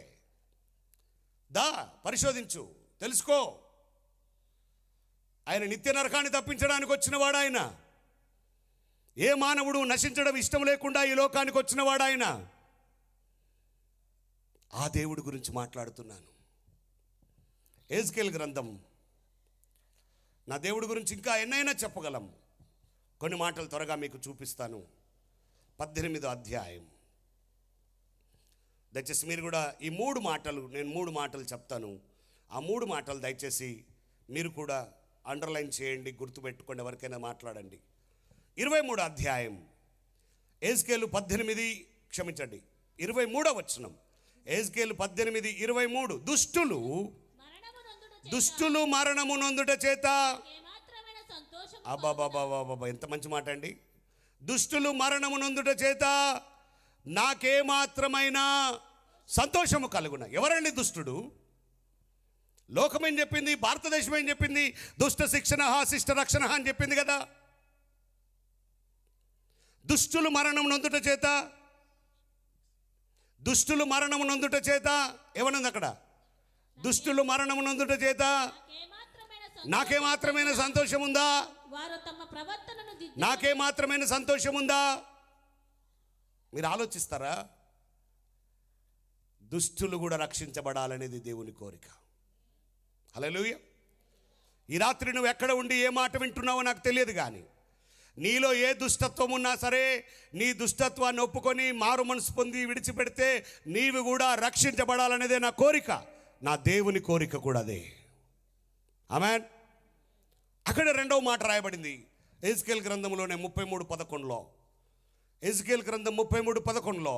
కాగా వారితో ఇట్లనము, నా జీవము తోడు దుర్మార్గుడు మరణము నొందుట వలన నాకు సంతోషము లేదు. మొదట దుష్టుడు, రెండవది దుర్మార్గుడు. దుర్మార్గుడు అంటే ఎవరండి? సన్మార్గంలో లేనివాడు, మంచి మార్గంలో లేనివాడు. దేవుడు అంటున్నాడు, దుర్మార్గుడు మరణము నొందుట వల్ల నాకు సంతోషం లేదు. అసలు భారతదేశంలో పండుగలన్నీ దుర్మార్గులు చచ్చిపోతే చేసిన పండుగలేగా, నరక చతుర్దశి అవన్నీ. దుర్మార్గుడు మరణం నొందుట వల్ల కూడా నాకు సంతోషం లేదని దేవుడు మాట్లాడుతున్నాడు. ఈ రాత్రి నువ్వు ఏ దుష్టత్వంలో ఉన్నా, ఈ రాత్రి నువ్వు ఏ దుర్మార్గతలో ఉన్నా, నీ దుర్మార్గతలో నువ్వు చనిపోవడం నా దేవునికి ఎంత మాత్రం ఇష్టము లేదు. ఆమేన్. పిలుస్తున్నాడు దేవుడు నిన్ను. 3వ మాట మరలా 18వ అధ్యాయానికి వస్తే 32వ వచనంలో, యెహెజ్కేలు గ్రంథం 18:32లో, మూడవాడు ఎవడంటే మరణము నొందువాడు, మరణానికి పాత్రుడు, మరణించవలసిన వాడే. వాడికి మరణమే తథ్యం. మరణము నొందువాడు మరణము నొందుటను బట్టి నేను సంతోషించేవాడను కాను. కాబట్టి దుష్టుడైనా దుర్మార్గుడైనా మరణము నొందువాడైనా మరణించుటను బట్టి నేను సంతోషించువాడను. చెప్పండి కాదు. అందుకే ఈ రాత్రి నీ దుష్టత్వం, నీ దుర్మార్గత, నీవు మరణము నొందవలసిన నీ పరిస్థితిని మార్చడానికి యేసుక్రీస్తు లోకానికి వచ్చాడు. అందుకే ఆయన నమ్ముకొనమని, ఆయన దగ్గర నీ పాపములు ఒప్పుకొమ్మని, నీ పాపములు ఒప్పుకొని విడిచిపెట్టమని ఆహ్వానిస్తున్నాను. ఎందుకంటే ఈ 3 నాలో కూడా ఉండే. నేను కూడా దుష్టత్వం కలిగిన వ్యక్తినే, దుర్మార్గత కలిగిన వ్యక్తినే. ఆఖరికి మరణానికి అప్పగించబడ్డాను. నేను చెప్పాను కదా, పొద్దుట కూడా చెప్పాను, అస్సలు జ్ఞానము, బుద్ధి, వివేకం, వివేచన లేని చిన్నతనములోనే మా తాతగారి దగ్గర నేను పౌరోహితం అభ్యసించాను. మా గురువుగారు మా తాతగారే. ఆయన పొద్దున లేస్తే చాలు గాయత్రి చేతిలో పట్టుకొని, ఆయన గాయత్రి చేతిలో పట్టుకొని దాన్ని నా చేతిలో పెట్టి, ఆయన నీళ్లు తీసుకొని నా చేతిలో వదులుతూ, పాపోహం పాప కర్మ పాపాత్మ పాప సంభవం త్రాహిమాన్ దేవా కృపాయా శరణాగత వత్సలః అని శ్లోకాలు వల్లిస్తూ ఆయన నీటిని తీసుకొని నా జీవితంలోనికి, నా చేతుల్లోనికి విడిచిపెట్టేవాడు. మా తాత పౌరోహితుడే. మా కుటుంబం పౌరోహితుల కుటుంబం, పూజారుల కుటుంబం. ఇంకా వేరే వ్యాపకం లేదు. చిన్నప్పటి నుంచి మడిగట్టుకొని బ్రతికిన బ్రతుకు. ఆ శ్లోకం యొక్క అర్థం కూడా అదే. నేను పాపంలోనే పుట్టాను, పాపంలోనే పెరిగాను, పాపంలోనే చనిపోతున్నాను. నా ఈ పాపం నుండి విడిపించగలిగిన దేవాన్ని శరణు కోరుచున్నాను. అలాగా అసలు నా నోరు తిరగని, నా జ్ఞానం లేని కాలం నుండి మా తాతగారు ఆ రీతిగా చిన్ననాటి నుండే అలాంటి శ్లోకాలు మంత్రాలు వల్లిస్తూ నన్ను ఒక భక్తిలో, ఒక మంచి మార్గంలో, మా విధానంలో పెంచాడు. అలా పెరిగిన వ్యక్తిని. కుటుంబంలో పేదరికమే, కుటుంబ పరిస్థితి చాలా భయంకరమే, చాలా దుర్భరమైన పరిస్థితే. కానీ పేరుకు మాత్రం పెద్ద కులం, పెద్ద జీవితం, పెద్ద వ్యవహారం అన్న పరిస్థితి ఉంటుండేది. అలాంటి జీవితం చాలా ఇరుకులు, ఇబ్బందుల మధ్యలో ఆ పని చేస్తూ బ్రతుకుతూ,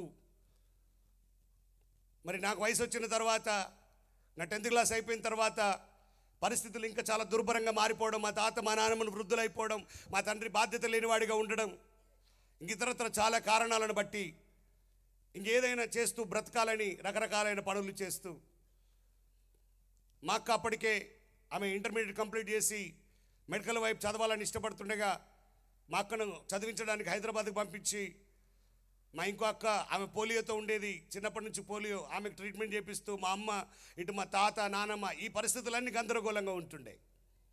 ఏదో పని చేస్తూ ఏదో బ్రతుకుతున్నప్పటికీ నాలో కూడా తెలియని అనారోగ్యం, అస్వస్థత, బలహీనత, భయంకరమైన మైగ్రేన్ హెడేక్ ఉండేది. ఈ తలనొప్పి తట్టుకోలేక కళ్ళద్దాలు పెట్టుకునేవాడిని. ఈ కళ్ళజోడు పెట్టుకుంటే ఈ మైగ్రేన్ తగ్గపోగా కంటి చూపు తగ్గుతుంది. అంతేకాదు భయంకరంగా కడుపు నొప్పితో బాధపడుతుంటే హాస్పిటల్కి వెళ్తే సర్జరీ చేశారు. ఒకసారి సర్జరీ అయింది, రెండోసారి కూడా సర్జరీ అయింది. 2 సార్లు సర్జరీ చేసిన ఆపరేషన్ ఫెయిల్ అయింది. యూరిన్ పాస్ చేసిన తర్వాత కడుపులో చేయి పెట్టుకొని నడిచేటోని. ఈ అనారోగ్యాలు, ఈ బలహీనతలు, మా అక్క బలవంతంగా హైదరాబాద్కు రా, ఇక్కడ హాస్పిటల్లో చూపించుకుంటా అంటే బలవంతంగా ఒక్కరోజు కోసం హైదరాబాద్కు వచ్చిన నేను. హైదరాబాదు సికింద్రాబాద్ అనేటోని. ఏమాత్రం హైదరాబాద్ అంటే అసలు ఇష్టం లేదు. ఒక్కరోజు కోసం హైదరాబాద్కి వచ్చాను. హైదరాబాద్కి వచ్చే వరకు అర్థం కాని విషయం ఏంటో తెలుసా? అవయవానికి ఒక డాక్టర్ ఉంటాడని తెలియదు మనకు. మా ఊర్లో ఒక్కటే డాక్టర్, చేసుకొని వచ్చి అన్నిటికి ఒకటే గోలిచ్చేటోడు, ఒకటే సూదిచ్చేటోడు. అట్లా రోగాలు తగ్గేవి. హైదరాబాద్కి వచ్చినాక అర్థమైన విషయం ఏంటో తెలుసా? ఒక్కొక్క దానికి ఒక్కొక్క డాక్టర్. ఇక్కడికి వచ్చిన తర్వాత తలనొప్పికి ఒక డాక్టర్, కడుపు నొప్పికి ఒక డాక్టర్, ఆ డాక్టర్, ఈ డాక్టర్, అలా ఒక్కరోజుకు అలాగ వచ్చేసి వెళ్ళిపోదాం అనుకున్న నేను డాక్టర్లను కలుస్తూ తెలియకుండానే వారం 10 రోజులు అయిపోయింది. ఇక మధ్యాహ్నం 12 గంటల వరకే డాక్టర్లను కలిసేది. తర్వాత ఖాళీగా ఉండేది.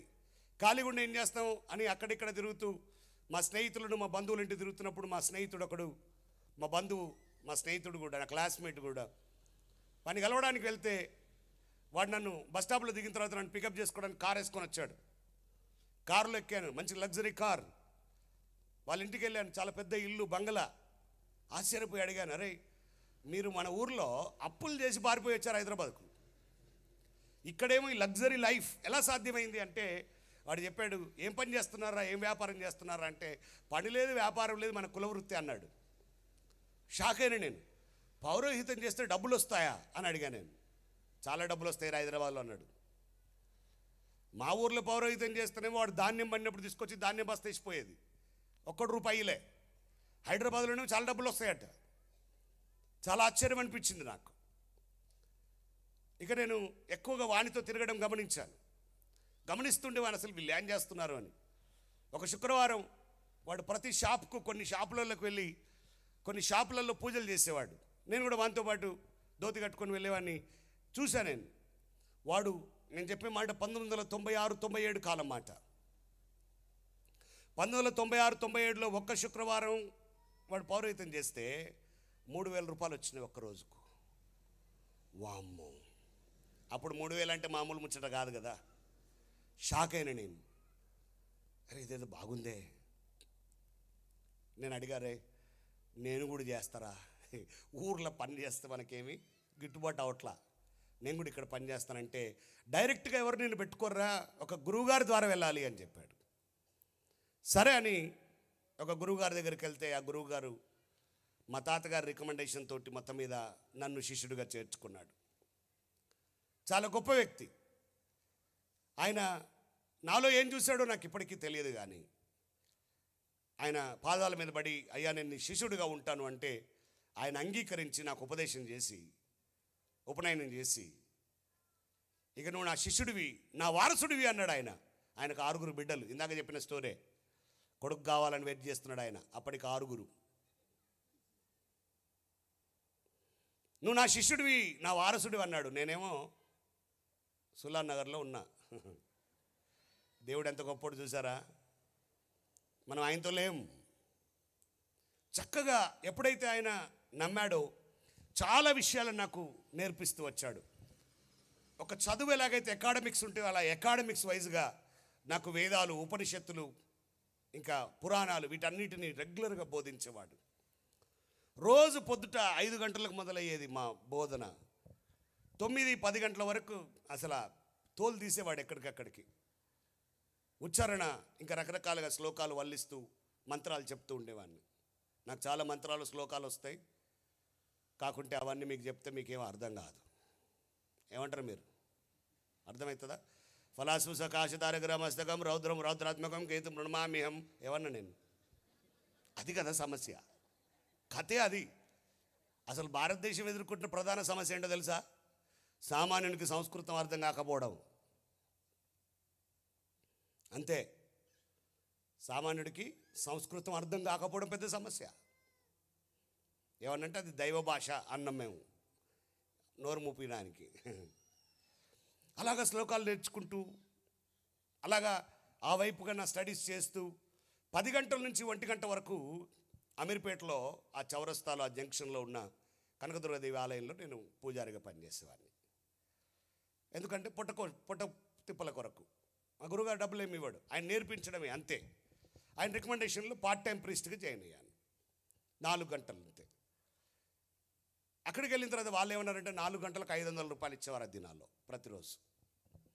అంతేకాకుండా హుండీలో పడ్డ డబ్బులు వాళ్ళవి, పల్లెంలో పడ్డ డబ్బులు మనే అన్నారు. హారతి పల్లెంలో పడ్డాయి కాబట్టి హుండీలో పడకుండా చాలా ప్రయత్నాలు చేసేది. ఎందుకంటే మనం ముందే ఆవు రావనట్టున్నాం పైసల కొరకు. దానికి తోడు లోపల 8 దేవుళ్ళు ఉండేవారు. ఒక దేవుడి దగ్గర నేను ఉండేవాడిని. ఇక అక్కడికి ఎవరు వచ్చినా మన దగ్గరికి రావాలని ఎవరైనా లోపలికి రాగానే ఇప్పుడు చెప్పినట్టే ఫలాసుకాశధార గ్రామస్తకం అని పెద్దగా చెప్తే అరే వీడికి ఎక్కువ వచ్చని మన దగ్గరికి వచ్చేటోళ్ళు. అదొక కారణం. ఆ గుడి చాలా పెద్దది. రాజకీయ నాయకులు, సినిమా వాళ్ళు, చాలా పెద్ద వాళ్ళు, ఉద్దండులు, సెలబ్రిటీలు వచ్చే దేవాలయం. వాళ్ళు లోపలికి రావడం ఆలస్యం పెద్దగా చెప్పేవాడిని. చిన్నగా పరిచయాలు ఏర్పడ్డాయి. తనికెళ్ళ భరణి, బ్రహ్మానందం, వేణుమాధవ్, శ్రీహరి, సౌందర్య, దివ్యభారతి, మాటలు రా సాకెళ్ళ, సినిమా వాళ్ళు అందరూ వచ్చేవాళ్ళు. ఆ దినాల్లో రాజకీయ నాయకులు కాంగ్రెస్ నుండి పి జనార్దన్ రెడ్డి గారని మంత్రి ఉండేవారు. ఆయన ప్రతిరోజు వచ్చేవాడు. లక్ష్మీపార్వతి తక్కువ, ఎన్టీ రామారావు భార్య, అలాగే చాలామంది సెలబ్రిటీలు వచ్చేవారు. చిన్నగా వాళ్ళకు పూజలు చేస్తూ చిన్నగా వాళ్ళతో పరిచయాలు ఏర్పడి తెలియకుండానే మనకు హోదా పెరిగిపోయింది అక్కడ. తనికెళ్ళ భరణి అన్నాడు, నువ్వెక్కడో నీ గోత్రం చూస్తుంటే నీకు మాకు బంధుత్వం కలుస్తట్టుందిరా అన్నాడు ఆయన. మధ్యాహ్నం వాళ్ళ ఇంటికి వెళ్ళిపోయినా. ఎందుకురా ఇంటికి వచ్చినావు అన్నాడు. నువ్వు అన్నవుగా బంధువు అని అన్నా. ఆయనతో మనకు బంధుత్వం ఎందుకు కావాల్సి వచ్చిందో తెలుసా? నాకు ఒకటి చెప్పిండు, అరే సినిమా ముహూర్తాలు పెడితే పైసలు బాగా వస్తాయని చెప్పి. అర్రే ఈ లింక్ ఏదో చాలా బాగుంది అనుకున్నా. నేను 110 సినిమాలకు ముహూర్తాలు పెట్టిన. నేను ఒక్క సినిమాకు 10,000 నుంచి 1,00,000 రూపాయల దాకా కూడా తీసుకున్నా. నేను డబ్బులో కొదవలేదు. ఇంకా సినిమాల ముహూర్తాలు ఆయనతో తిరుగుతూ, అరే ఏమైనా వేషం ఉంది వేస్తావా అంటే కొన్ని సినిమాలలో వేషాలు వేసిన. నా హృదయంలో నిద్రించే చెలి అనే సినిమాలో ఒక పెద్ద వేషం వేసిన నేను. కాకుంటే మీరు గుర్తుపట్టరు అంతే సంగతాడ. సినిమాలలో నటించినాం, ఆ సోకు కూడా తీరింది, డబ్బులు సంపాదించినాం. దానికి తోడు మా గురువు గారు గొప్పవాడు. ఆయన చక్కగా చాలా ఉన్నతంగా నేర్పించేవాడు. నేను హిందీ, సంస్కృతం, గ్రాంధికం అనర్గళంగా మాట్లాడుతాను, రాస్తాను, చదువుతాను. దాన్ని బట్టి ప్రత్యేకత ఉండాలి మనలో అనేవాడు ఆయన. అందుకే ప్రత్యేకంగా మార్వాడీల పెళ్ళిళ్ళు మాత్రమే చేసేవాడు నేను. అంటే ఎందుకు? మార్వాడ వాళ్ళు అయితే ఎక్కువ డబ్బులు ఇస్తారు. స్టోర్ అది 5 రోజుల పెళ్లి చేసేది. 5 రోజులకు 51,000 తీసుకునేటోన్ని. 27 పెళ్ళిళ్ళు చేసిన నేను ఎందుకొరకు ఈ మాట చెప్తున్నా తెలుసా? ఈడ డబ్బులు లేవు, ఆడ చాలా డబ్బులు ఉన్నాయి, డబ్బులన్నీ ఆడున్నాయి. అలా డబ్బులకు కొదవలేదు, పేరుకు కొదవలేదు, హోదా చాలా స్థాయికి వెళ్ళిపోయానమ్మ నేను. ఆంజనేయ శాస్త్రి అంటే చాలా ఉన్నతమైన హోదాకి వెళ్ళిపోయాను నేను. పెద్ద పెద్ద వాళ్ళు ఇక మనల్ని కలవాలన్నా, మన వాళ్ళ ఇంటికి రావాలన్నా మన అపాయింట్మెంట్ తీసుకునే స్టేజ్కి వచ్చేసాం. కానీ ఇదేది దేవుని చిత్తము కాదు. మీకు విచిత్రమైన విషయం చెప్పనా? నేను హైదరాబాద్కి వచ్చింది ట్రీట్మెంట్ కోసం, అది పోయింది ఎక్కడో. మా అక్క బాగా బతిలాడేది, రారా ఫాలో అప్కి రారా, మందులు వాడేవాడిని. ఎప్పుడో 2 నెలలకు 3 నెలలకు వెళ్ళేవాడిని. ఆయన ఏదో మందులు రాస్తే తెచ్చుకునేవాడిని, వాడేవాడిని, అంతే.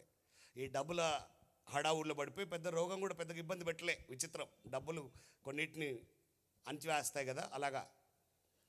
అప్పటికి 4-5 రోజుల నుంచి బాగా జ్వరం వస్తుంది. మా అక్క రారా రారా రారా, నీకు ముందే ఆరోగ్యం మంచిగా ఉండదు, జ్వరం వస్తుంది అంటున్నావు, రమ్మని మా గురువుగారి ఇంటికి ల్యాండ్లైన్కి ఫోన్ చేసి రమ్మంటే ఆయన చెప్తా ఉండేవాడు, అరే వెళ్ళరా వెళ్ళరా అని.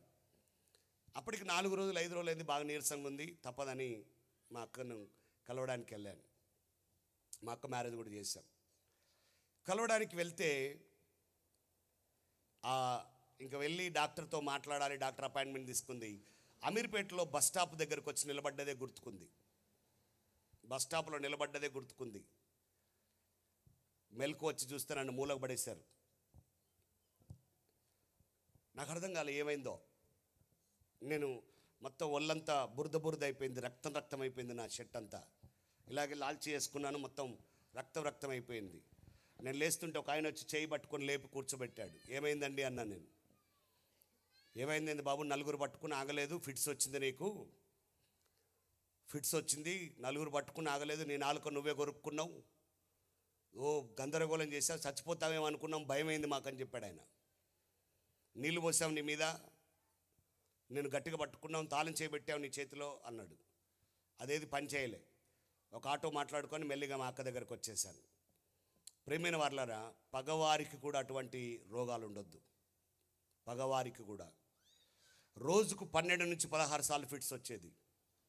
ఎక్కడ పడితే అక్కడ పడిపోయేటోని. ఒక్కసారి స్టార్ట్ అయ్యి రోజు రోగం యొక్క తీవ్రత పెరిగింది. కేవలం ఒక 6-7 నెలల్లో భయంకరంగా నా రోగం పెరిగిపోయింది. నేను హాస్పిటల్లో ఉన్నాను, చాలా ఫేమస్ హాస్పిటల్. నా దగ్గర విస్తారమైన డబ్బులు ఉన్నాయి, డబ్బులు ఖర్చు పెడుతున్నాను, ఆయుర్వేదిక్ వాడుతున్నాను, ఆలోపతి వాడుతున్నాను, హోమియోపతి వాడుతున్నాను. ఆ డాక్టర్ బాగుంటుంది, ఈ డాక్టర్ బాగుంటుంది, అక్కడ ఇక్కడ దానికి తోడు నేను పూజలు చేసుకుంటున్నాను, అన్ని రకాల ప్రయత్నాలు చేశాను. కానీ ఏమాత్రం నా రోగం తగ్గలే. ఇంకా ఇంకా ఇంకా ఇంకా కృషించిపోతున్నాను, బలహీనమైపోతున్నాను. డాక్టర్లు పరీక్షిస్తున్నారు, మందులు ఇస్తున్నారు. ఇక ఈ ఫిట్స్ కొరకు మందులు ఇస్తే ఎప్పుడు పడుకొని ఎప్పుడు మత్తుగా ఉండి నేను వెళ్ళాల్సిన పూజ పని కూడా నేను చేయట్లేదు. దానికి తోడు పడుకొని భోజనం సరిగా చేయక అలాగా కృషించిపోయేవాడిని. చాలా విచిత్రం ఏంటంటే ఆకలి కాకపోయేది, పూర్తిగా ఆకలి మందగించేసింది. భోజనం సరిగా చేయక పూర్తిగా చిక్కిపోయాను, పూర్తిగా బక్కగైపోయాను. ఇక ఎంత అంటే నా పని నేను కూడా చేసుకోలేనంత నీరసం, బద్ధకం వచ్చేసింది. రాను వీక్ అయిపోయి 26 కిలోలు తయారయ్యాను, 26 kgs. ఇప్పుడు ఎంత ఉన్నాను మీరు అడగొద్దు, నేను చెప్పొద్దు. ఎందుకంటే పాస్టర్ పప్పు తినడు, సింహం గడ్డి మేయదు. ఇతడును అబ్రహాం కుమారుడే, అందులో మర్మం కలదు.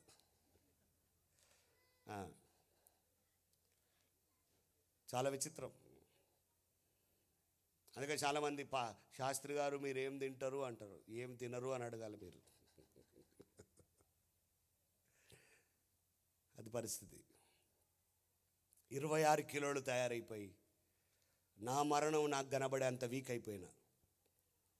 ఇక పూర్తిగా కృషించి బాగా వీక్ అయిపోయి ఎంత బలహీనత వచ్చిందంటే ఆ ఫిట్స్ రావడం, ఆ ఒక్కసారి ఫిట్స్ వచ్చినప్పుడు పడుకొనే ఉండడం. ఫిట్స్ వచ్చినప్పుడు తెలిసేది, రక్తం అంతా గడ్డగట్టినట్టు అయ్యేది, ఒళ్ళంతా తిమ్మిరెక్కినట్టు అయ్యేది. వెంటనే నా పక్కకున్న వాళ్ళకి చెప్పేటోడు, ఒక టాబ్లెట్ వేసేవాళ్ళు. పొరపాటున టాబ్లెట్ వేయకపోతే ఫిట్స్ కనుక నాకు వస్తే 4-5 రోజులు స్పృహ ఉండకపోయేది. నన్ను బలంగా కొట్టి నీళ్లు పోసి అది పోసి ఇది పోసి లేపినా మత్తుగా ఉండేవాడిని. దాని అంతటి కారణం వల్ల బాగా వీక్ అయిపోయి ఈ పండుకొని వెనక పుండ్లై సొనగారుతూ వాసన వచ్చేది నా దగ్గర. ఒకరోజు నా ఫాలోఅప్ కోసం స్ట్రెచ్చర్ మీద డాక్టర్ దగ్గర, హాస్పిటల్లోనే ఉన్నా నేను, హాస్పిటల్లోనే ఇచ్చిన గదిలో మా అక్క బావతో పట్టున్నా నేను. తీసుకొని వెళ్తే డాక్టర్ దగ్గరికి వెళ్ళినప్పుడు మా అక్క అంటుంది, సార్ ఇన్ని డబ్బులు ఖర్చు పెట్టాం, ఎన్ని ప్రయత్నాలు చేసినాం, ఎందుకు ఇంకా మా బామ్మర్దికి తగ్గట్లేదు, మా తమ్ముడికి తగ్గట్లేదు అని అడిగితే డాక్టర్ ఏమన్నాడో తెలుసా? అమ్మ నువ్వు సరిగ్గా చూడట్లేదా, నువ్వు మెడికల్గానే ఉన్నావు కదా, చూడలేదా అన్నాడు. ఏమైందండి అంటే, మీ తమ్ముడికి బ్రెయిన్ ట్యూమర్, మెదడులో గడ్డ వచ్చింది, కణితి వచ్చింది. ఆ బ్రెయిన్ ట్యూమర్ కాస్త బ్రెయిన్ క్యాన్సర్గా మారింది. అది బ్రెయిన్కు క్రింది భాగాన్ని వచ్చింది ఆ క్యాన్సర్. కాబట్టి మేము దాన్ని ఏమీ చేయలేము.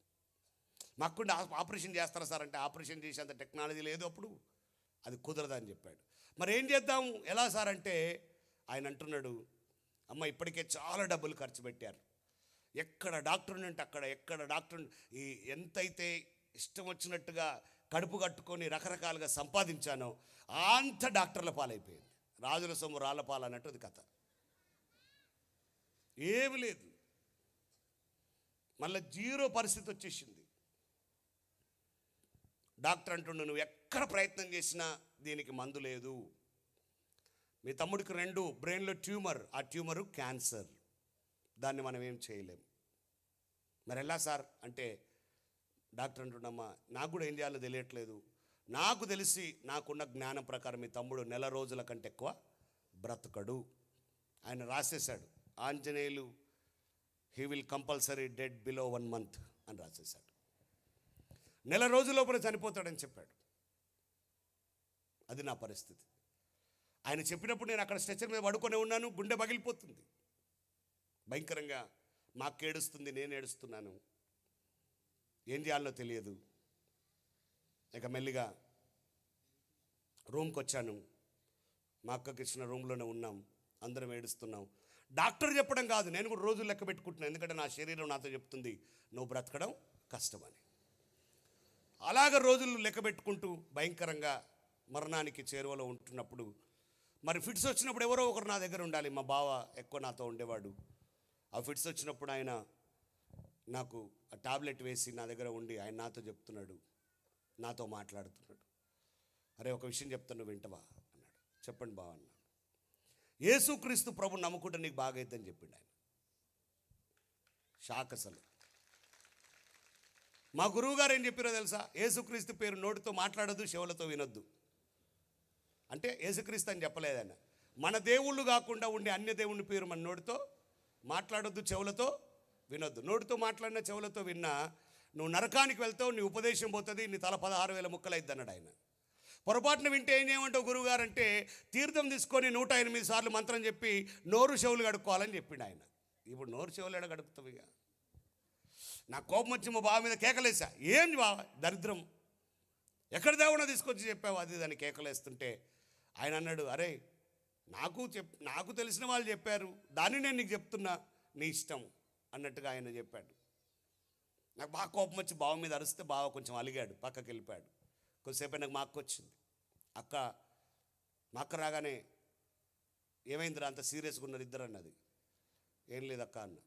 చెప్పురా ఏమైందంటే, ఎవరో అన్యుడైన దేవుణ్ణి, అసలు మనం ఎవరేమక్క, మన తాతగారు ఎవరు, మా గురువు గారు ఎవరు, అసలు నేను ఏ పని చేసినా ఏ స్థాయి నాది, అది ఇదని మాట్లాడుతుంటే మా అక్క అన్నది, మీ తాత మీ గురువు వీళ్ళందరూ నేను కాపాడిరా అని అడిగిందా. అదేందక్క, బావేం చెప్పిండో నీకు తెలుసా అన్న. ముందు నాకే చెప్పిండ్రా, ముందు నాకే చెప్పిండు, ఎందుకు వచ్చిన బాధ వాంతో నేను ఎడబెట్టుకుంటా, నేను లేనప్పుడు చెప్పమన్నా అన్నది ఆమె. మాస్టర్ ప్లాన్ అన్నట్టు అది. అదేందక్క అంటే, మరి అన్నీ అయిపోయినాయి కదరా, ఏదైనా నీకు ప్రయోజనం ఇచ్చిందా అని అంటే, అనిగా ఆడోళ్ళు తెలుసు కదమ్మా, ఏడుస్తుంది ఆమె. రెండు నల్లాలు ఓపెన్ చేసింది, ఏడుస్తుంది. నేను చూసి షాక్ అయినా. అక్కడ నువ్వెందుకు ఏడుస్తున్నావు అక్క అంటే, మరి నీకు అర్థమవుతుందారా, నువ్వే మా దిక్కురా అదిరా ఇదిరా అని సెంటిమెంట్. కొద్దిసేపు అయినాక నేను అడిగిన మా అక్కను, అక్క ఈ ఈ యేసుక్రీస్తుని నమ్ముకున్న వాళ్ళు ఇప్పుడు బాగా చెప్పిండే, వాళ్ళు ఏం చేస్తారు అసలు, ఇప్పుడు ఆయన నమ్ముకోవడం అంటే ఏంది అసలు అన్నట్టుగా ప్రశ్నిస్తే మా అక్క ఏమన్నదంటే, ఏం లేదురా, వాళ్ళ పాస్టర్ ఉంటాడు, నల్ల పుస్తకం పట్టుకొచ్చి ప్రార్థన చేస్తాడని చెప్పింది ఆమె. ఇక మా అక్కకు మా బావకు ఖచ్చితంగా చేయించాలనే ఉంది. ఇక నేను వద్దంటే నాకు తిండి కూడా దొరకదు. ఇక ఆ పరిస్థితి ఉంది. దానికి తోడు వాళ్ళు ఏడుస్తున్నారు నా గురించి చాలా బాధపడుతున్నారు. సరే అదేదో చేయండి అన్నట్టుగా, సరే అక్క మీ ఇష్టం, కాకపోతే ఏంటంటే ఒక చిన్న పని చేయండి నాకు, ఏంటంటే వాళ్ళని ఎవరిని తీసుకొస్తారో వాళ్ళని తీసుకొచ్చిన తర్వాత నా దగ్గరికి తీసుకురావద్దు, నన్ను ముట్టుకోవద్దు, వాళ్ళు నాకు దూరంగా ఉండే వాళ్ళు ఏం చెప్తారో చెప్పాలని చెప్పిన. సరే రా అన్నాడు మా బావ. ఆయన తెల్లారి డ్యూటీకి వెళ్ళాడు, వెళ్ళి వచ్చేటప్పుడు వాళ్ళని తీసుకొని వస్తా అని చెప్పాడు. వెళ్ళాడు, 2-3 గంటలకల్లా వస్తారు అనగానే మా అక్క మంచిగా నన్ను శుభ్రం చేసి సెంటు కొట్టి ఆ వెనుకున్న పుండ్లకు మందేసి వాసన రాకుండా స్నానం చేసే పరిస్థితి లేదు. 1-2 అంతా బెడ్ మీదనే అవుతుంది. అది కూడా కష్టంగా ఉంది, నేను తింటలేను కూడా. కాబట్టి పూర్తిగా నన్ను మంచిగా నీట్గా శుభ్రం చేసి కూర్చోబెట్టింది. 4-4:30 మేము రెడీ అయి ఉన్నాం. మా బావ 5-5:30 రావాలి. 5కు రాలే, 6కు రాలే, 7కు రాలే, 7:30 మెల్లిగా వచ్చాడు. ఏంటి బావ అంటే, వాళ్ళు ఈరోజు డ్యూటీకి రాలేదట, వాళ్ళ ఇంటికి పోతే వాళ్ళు కూడా లేరట, మీటింగ్కి వెళ్ళారంట. వాళ్ళు ఈరోజు లేరురా అని చెప్తే నాకు ఎంత సంతోషమైంది అనుకున్నారు. ఎందుకంటే మన దగ్గరికి రావాలంటే 33 కోట్లు దాటి రావాలి, మామూలు ముచ్చట కాదుగా. ఫుల్ హ్యాపీగా ఉన్నా నేను. ఇలా మాట్లాడుతుంటే కానీ మా అక్క బయటికి వెళ్ళిపోతుంది. ఎక్కడికి వెళ్తున్నావు అని అడిగితే మా అక్క ఏం చెప్పిందంటే, అక్కడ హాస్పిటల్లో ఒక నర్సు ఉంది, హాస్పిటల్లో ఒక నర్సు. మా అక్క ఆమెకి చెప్పిందంటే సువార్త. ఏ సువార్త? ఇవాళ మా తమ్ముడికి ప్రార్థన చేయడానికి వస్తున్నారు పాస్టర్లు అని. ఆ నర్సు అన్నదంట, అక్క నేను కూడా వస్తాక ప్రార్థన చేయించుకోవడానికి అన్నదంట. ఆమె వస్తుంది కాబట్టి ఆమెను రావద్దని చెప్పాలని మా అక్క వెళ్తుంది. వెళ్తూ టక్కున డోర్ ఓపెన్ చేయగానే ఆ షెల్ల రెడీగా ఉంది. మా బావని చూసి ఆమె వీళ్ళు వస్తున్నారు అనుకొని ముందే వచ్చేసింది ఆవిడ. ఆమెను లోపల పిలిచి మా అక్క బావ ఇద్దరు కలిసి ఆమెతో మాట్లాడుతున్నారు. నేను -6 స్పెట్స్ పెట్టుకునేవాడిని, భూతద్దాలు, కళ్ళు కనబడట్లే నాకు సరిగ్గా, అయినా కూడా. కానీ ఆమెను పోల్చుకోగలుగుతున్నాను ఆకారాన్ని, ఆమె స్వరం నాకు బాగా తెలుసు. అమ్మ నువ్వు పలానా ఆమెవేనా అని అడిగిన నేను ఆమెను. అవునన్నయ్య అన్నది ఆమె. ఆమె చేతిలో బ్లూ కలర్ అట్ట పుస్తకం ఉంది, కొత్త నిబంధన. చాలా కోపం వచ్చింది నాకు. ఎందుకో తెలుసా? 6 నెలల ముందు వరకు ఆమె నా భక్తురాలు. ప్రతి శుక్రవారం వచ్చి నా కాళ్ళ మీద పడిన ఆశీర్వాదం తీసుకునేది ఆమె. ఇవాళ బ్లూ కలర్ అట్ట పెట్టుకొని వచ్చింది లోపలికి. కోపంగా ఏమన్నా తెలుసా? నువ్వెప్పుడు దిగినావు అన్నా. అంతే కదా భాష, నువ్వెప్పుడు దిగినావు అంటే ఆ చెల్లె పాపం అమాయకురాలు, 3 నెలలు అయి దిగన్నది ఆమె. హల్లెలూయా. 3 నెలలు అయిందంటే ఆమె దిగి. చాలా కోపం వచ్చింది నాకు, చాలా బాధ అనిపించింది. మా బావకు అర్థమైంది, అరే నువ్వు ఊరుకోరా, నువ్వు బెదిరి ఊరుకో అన్నాడు. అలాగే మౌనంగా చూస్తూ ఉన్నా నేను. మా బావ, చెల్లె నువ్వు చర్చికి పోతావా అని అడిగిన ఆమెను. పోతా అన్నయ్య అన్నది ఆమె. ఎన్ని నెలలాయే? 3 నెలలే. 3 నెలలు అంటే ఎన్ని వారాలు? 12 వారాలు.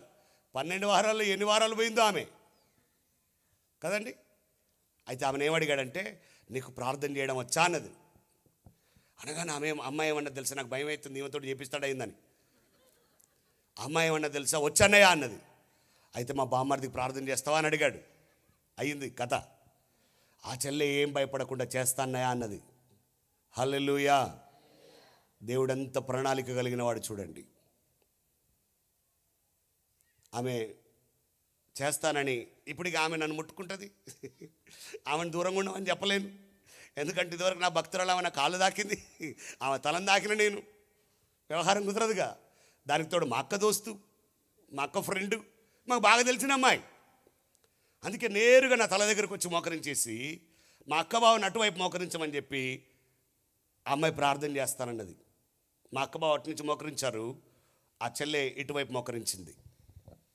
మీకు విషయం చెప్పలే నేను, ఆ చెల్లెకు మనలాగా పెద్ద ప్రార్థన రాదు. ఎందుకు? 3 నెలల విశ్వాసగా. మీ పక్క వాళ్ళకి చేయించి ఇలా చెప్పండి మీ పక్క వాళ్ళకి చేయించి, దేవునికి సీనియారిటీ కన్నా సిన్సియారిటీ ఇష్టం. ఆమెన్, హల్లెలూయా. క్రైస్తవ్యంలో సమస్యలన్నీ సీనియారిటీతోటే, తెలుసా మీకు? కదండి. బుంగా సుదర్శనం గారు రాకముందు నుండి మేము క్రైస్తవులం అంటాడు ఆయన. మరి ఏం చేద్దాం మరి? ఇంకొక ఆయన అంటాడు, అసలు బుంగా సుదర్శనం గారు ఇక్కడ నిలబడడానికి నేనే కారణం. అయితే మరి ఏం చేద్దాం? ఫోటో ఇస్తే గోడకు పెట్టి దండేస్తాం, అంతకంటే ఏం చేయలేము ఇక్కడ.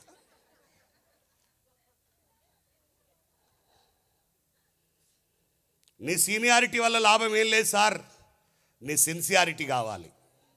హల్లెలూయా. ఒకవేళ దైవజనుడు సంఘం నిలబడడానికి నువ్వు కారణమైతే దేవునికి మహిమ కలుగునుగాక. ఒక దగ్గర ఇలాగే ఒక దైవజనుడు, మాకు చాలా అనుభవాలండి, ఎందుకంటే మేము రెగ్యులర్గా స్పీకర్కి వెళ్తాం కదా. అయ్యగారు ఏం చేస్తాడంటే ఆయన తట్టుకోలేకుండా కొంతమందిని మాకు అప్పచెప్తాడు. ఇక్కడ కాదులేండి, వాళ్ళందరూ ఎవరంటే అయ్యగారికి తలకాయ నొప్పి, వాళ్ళంతా ఆ తలనొప్పి అంతా మాకు పెడతారు. ఇక వీడు ఊ అంటే ఆయన సీనియారిటీ గురించి మాట్లాడతాడు. ఒక ఆయన ఏమన్నాడు తెలుసా? అన్నా నేను లేకుంటే చర్చ లేదన్నా అన్నాడు. ఊరు దరిద్రుడా, ఇదెక్కడ అన్యాయం? తమ్ముడు తప్పు. నువ్వు లేకుంటే కాదు, దేవుడు లేకుంటే సంఘం ఉండదు. హల్లెలూయా. ఎవడును అతిశయింప వీలు లేదు.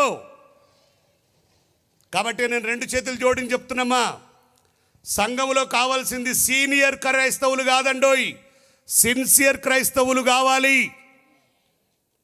మీ సీనియారిటీని బట్టి దేవునికి మహిమ కలుగునుగాక. నీకు ఇంకా సీనియారిటీ పెరిగిందంటే రేవంత్ రెడ్డి పింఛన్ ఇస్తాడు, తెచ్చుకోండి పోయి. The church need sincere Christians, not senior Christians. The church need committed Christians, not convenient Christians. సంఘానికి కావాల్సింది నిబద్ధత కలిగిన క్రైస్తవులు, సంఘానికి కావాల్సింది సిన్సియర్గా ఉండే క్రైస్తవులు కావాలి. లేకపోతే చాలా కష్టం. అందుకే ఈ మాటలు మీతో మాట్లాడుతున్నా నేను. మీ పక్క వాళ్ళని అడగండి, నువ్వు సీనియరా సిన్సియరా అని.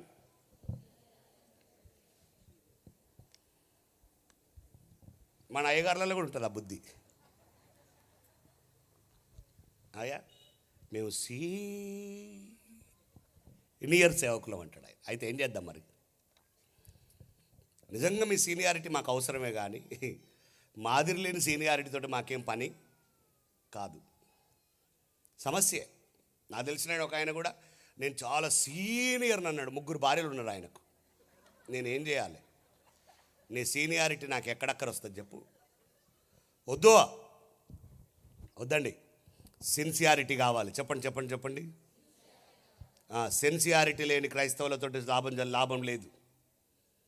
ఆ చెల్లె సీనియర్ కాదు కానీ చెప్పండి సిన్సియర్. ఎందుకొరకు ఈ మాట చెప్తున్నా తెలుసా? మనలాంటి పొడుగు ప్రార్థన రాదా మీకు? మనలు ప్రార్థన చేస్తే ఎట్టుంటుందో తెలుసుగా మీకు? ఆదామును ఎన్నుకున్న దేవా, ఏషే పెదవులు కాల్చిన దేవా, ఇర్మియాను పట్టుకున్న దేవా, ఏజ్కెలో నువ్వు కొత్త నిబంధనకు ఒకసారి పేషెంట్ చచ్చిపోతాడు దెబ్బకే. నీకు వచ్చిన జ్ఞానం అంతా చూపిస్తావాడు ఆ ప్రార్థనలో. అంత రాదండి ఆవిడకు. ఆ చెల్లె ఏమని ప్రార్థన చేసింది తెలుసా? యేసుక్రీస్తు ప్రభువా, ఆంజనేయులను బాగు చేయండి, ఆమెన్ అన్నది. అంతే ప్రార్థన. పెద్ద ప్రార్థన చేయలే. మళ్ళీ యేసుక్రీస్తు ప్రభు ఆంజనేయులు బాగు చేయండి, ఆమెన్. మళ్ళీ యేసుక్రీస్తు ప్రభు ఆంజనేయులు బాగు చేయండి, ఆమెన్. మళ్ళీ. ఎందుకంటే ఇంకా వేరే మాటలు రావు ఆ చెల్లెకు. ఓ 10 సార్లు 15 సార్ల తర్వాత నేను చూస్తూ ఉన్నా, ఇదేంద్ర నాయన వీళ్ళ దాంట్లో ఇంకేముండవా అనిపించింది నాకు. అదే మాట చెప్తా ఉంది తిప్పి. ఒక 15-16 సార్ల తర్వాత ఇంచుమించు అదే మాట చెప్తుంది ఆ చెల్లె. కానీ ఈసారి ఆ మాట చెప్తూ లోపల నుండి ఏడుస్తుంది ఆ చెల్లె. యేసుక్రీస్తు ప్రభు ఆంజనేయులు బాగు చేయండి, ఆమెన్. యేసుక్రీస్తు ప్రభు ఆంజనేయులు బాగు చేయండి, ఆమెన్ అని ఏడుస్తుంది. నా జీవితంలో నా కొరకు ఏడిచిన వాళ్ళని ఎప్పుడు చూడలేదు. నా సొంత రక్త సంబంధికులు ఏడిచారంటే నేను రక్త సంబంధిని కాబట్టి ఏడిచారు. ఈ చెల్లి ఎందుకు ఏడుస్తుందో నాకు అర్థం కాలే. ఆమె ఏడ్చుకుంటూ ప్రార్థన చేస్తుంటే కన్నీళ్లు కారి నా చెంప మీద పడి నా గడ్డం దడిసిపోయి నా తలదిండు దడిచిపోతుంది. 1998 మే నెల 23 ఏడ్చిందండి. 17 సంవత్సరాలైనా ఇప్పటికి ఇంకా జ్ఞాపకం ఉంది ఆమె కన్నీరు. నాకు భయంకరంగా ఏడ్చింది ఆ చెల్లెలు. ఇప్పటికి నాకు అర్థం కాదు. దేవుడు దేన్నైనా దాటిపోతాడేమో కానీ కన్నీటిని దాటిపోయేవాడు కాదు. హల్లెలూయా. భయంకరంగా ఏడ్చి ప్రార్థన చేసింది. భయంకరంగా ఏడ్చి ప్రార్థన చేసింది.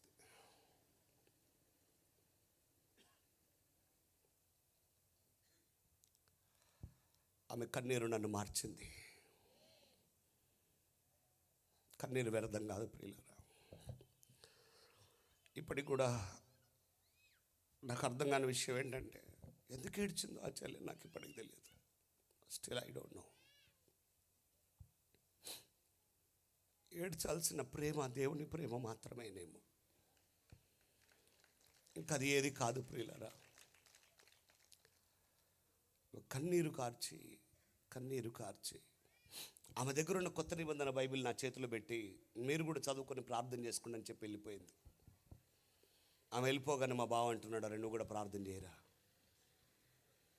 ఏ శ్లోకం ఏ సూక్తం బావ అంటే శ్లోకాలు సూక్తాలు లేవు. మీ నాన్నతో మాట్లాడినట్టు మాట్లాడాలి, చివరికి ఆమెన్ అనాలన్నాడు అని చెప్పింది ఆ చెల్లె. ఆమె వెళ్ళిపోయిన తర్వాత మా బావ ప్రార్థన చేయమంటున్నాడు. వేరే ప్రార్థన ఏమొచ్చింగా, మనకు ఒకటే ప్రార్థన వచ్చు. విన్నా కదా, 40 సార్లు విన్నా అదే ప్రార్థన చెప్తున్నా. యేసుక్రీస్తు ప్రభువా నన్ను బాగు చేయి ఆమేన్. 10 సార్లు చెప్పరా అన్నాడు. 10 సార్లు చెప్పిన. బైబిల్ చదువురా అన్నాడు. ఓపెన్ చేసినా కానీ కళ్ళు కనబడట్లా, చిన్న అక్షరాలు. నా వల్ల కావట్లేదంటే ఏదో ఒకటి చదవంటే పుస్తకాన్ని అలా తిప్పేస్తుంటే ఆ చెల్లె రెడ్ పెన్నుతోటి డబ్బా కొట్టింది ఒక వచనానికి. రోమపత్రిక 10వ అధ్యాయం 9వ వచనం. యేసు ప్రభువాన్ని నోటితో ఒప్పుకొని ఆయన చనిపోయి మృతుల్లో నుండి దేవుడు 3వ దినమున లేపెనని నీ హృదయమున విశ్వసించిన ఎడల నీవు రక్షించబడుదువు అనుంది అక్కడ. హల్లెలూయా. ఆ మాట చదివినప్పుడు గుండె పగిలిపోయింది నాకు. ఇదేంటి, డాక్టర్లు చనిపోతామని చెప్పారు కానీ బైబిలు నీవు అది ఏ రక్షణ అనేది నాకు తెలియదు. మా బావని అడుగుతున్న, బావ రక్షించబడతా అంటే నాకు తెలియదు అన్నాడు ఆయన. మళ్ళీ ప్రార్థన చేసుకొని పడుకున్నాం. 10:30 అట్లా మళ్ళీ ఫిట్స్ వస్తుంది. నా బావ నా పక్కనే పడుకుంటాడు. ఆయన టచ్ చేయగానే లేచాడు, టాబ్లెట్ వేశాడు, మా అక్కను లేపాడు. ఇద్దరు కలిసి కాలు చేతులు పట్టుకున్నారు. మా బావ తల నిమురుతూ, అరే నిన్ను చూస్తుంటే రేపటిదాకా బ్రతికేటట్టు లేవురా అన్నాడు. నాకు కూడా తెలిసిపోతుంది ముఖంలో ఆయుష్ లేదు, రక్తం లేదు, ప్రాణం లేదు. మళ్ళీ ప్రార్థన చేసుకున్నాం. సరిగ్గా మరలా పడుకున్నాం. 11:30 మళ్ళీ ఫిట్స్ వస్తుంది. ఈసారి మళ్ళీ లేపుతున్నా, అక్క బావ లేవండి అంటే గాఢ నిద్రలో ఉన్నారు. ఫిట్స్ వస్తుంది. కాళ్ళు చేతులు తిమ్మిర్లు పడుతున్నాయి. దగ్గరికి రక్తం అంతా గడ్డగట్టుకొని పోతుంది. నాకు తెలియకుండానే నన్ను రక్షించే దైవమా దిగిరా, నన్ను రక్షించే దైవమా దిగిరా అని కేకలేస్తున్నాను. రెండవ కేక కూడా సరిగా వేయలే. ఫిట్స్ వచ్చేసింది, నాలుక కొరుకుతున్న రక్తం గారిపోతుంది. అలా రెండవ కేక అయిపోక ముందే పెట్టిన తలుపు పెట్టినట్టే ఉండగా ఒక వ్యక్తి లోపలికి రావడం నేను చూస్తున్నాను. దేవునికి స్తోత్రం. నేను కలనో దర్శనమో చెప్పట్లేదు. మిమ్మల్ని ఎలాగైతే చూశానో నేను ఆయన అలాగే చూశాను. హల్లెలూయా. ఆయన లోపలికి వచ్చి ఎడం వైపున పడుకొని ఉంటే కుడివైపు చేయి జాపిలా రమ్మంటే గ్లాసు నీటితో సహా ఆయన దగ్గరకు వస్తుంది. ఆ నీటి గ్లాస్ తీసుకొని నా దగ్గరికి వచ్చి కుడికాలు ఇలా వంచి ఆ నీళ్లు తీసుకొని నా ముఖం మీద జల్లి ఆయన నాతో మాట్లాడుతున్నాడు. నువ్వు లే అంటున్నాడు. నేను అంటున్నాను, నేను లేవలేనండి. నేను చెప్తున్నాను లేచి కూర్చో అన్నాడు. ఆటోమేటిక్గా లేచి కూర్చున్నాను. ఆయనకు నాకు జానెడు కంటే తక్కువ స్థలం. ఆయన ముఖాన్ని చూడలేకపోతున్నా నేను. భయంకరమైన తేజస్సు ఆయన ముఖం, వర్ణింపలేని తేజస్సు ఆయన ముఖం. కానీ ఎక్కడి నుండి కనబడుతుంది, ఆయన మెడ నుండి కిందికి ఆయన బట్టలు భయంకరమైన మురికిగా ఉన్నాయి. అంత మురికైన బట్టలు వేసుకున్నవాని నా జీవితంలో ఎప్పుడు కలుసుకోలే. ఈరోజు నేను చెప్పగలను, ఆ మురికంతా నా పాపమే అని. ఆ మురికంతా నా పాపమే. ఆయన నాతో మాట్లాడుతున్నాడు. నేను నిన్ను నడినెత్తుండి అరికాల వరకు బాగు చేసి ఉన్నాను. నీ పేరు బెంజమిన్ అని పిలువబడుతుంది. నేను నిన్ను నా కొరకు ఏర్పాటు చేసుకుంటున్నానని చెప్పాడు. నా జీవితంలో బెంజమిన్ అనే పేరు ఎప్పుడు వినలేదు. నేను ఎప్పుడు వినలేదు. First time. నేను నిన్ను నడినెత్తు నుండి అరికాల వరకు బాగు చేస్తున్నాను. పడుకో అన్నాడు. పడుకున్నాను. తెల్లారింది. రాత్రి ఎన్నోసార్లు డిస్టర్బ్ చేయాల్సిన నేను ఒకసారి కూడా లేకపోయేసరికి మా అక్క బావ నేను చనిపోయాననుకొని ఏడుస్తున్నారు. నాకు అది వినబడుతుంది కానీ నేను గాఢ నిద్రలో ఉన్నాను. లేవడానికి ఇష్టంగా లేదు. చాలా నెలల సంవత్సరాల తర్వాత మంచి నిద్రలో ఉన్నాను.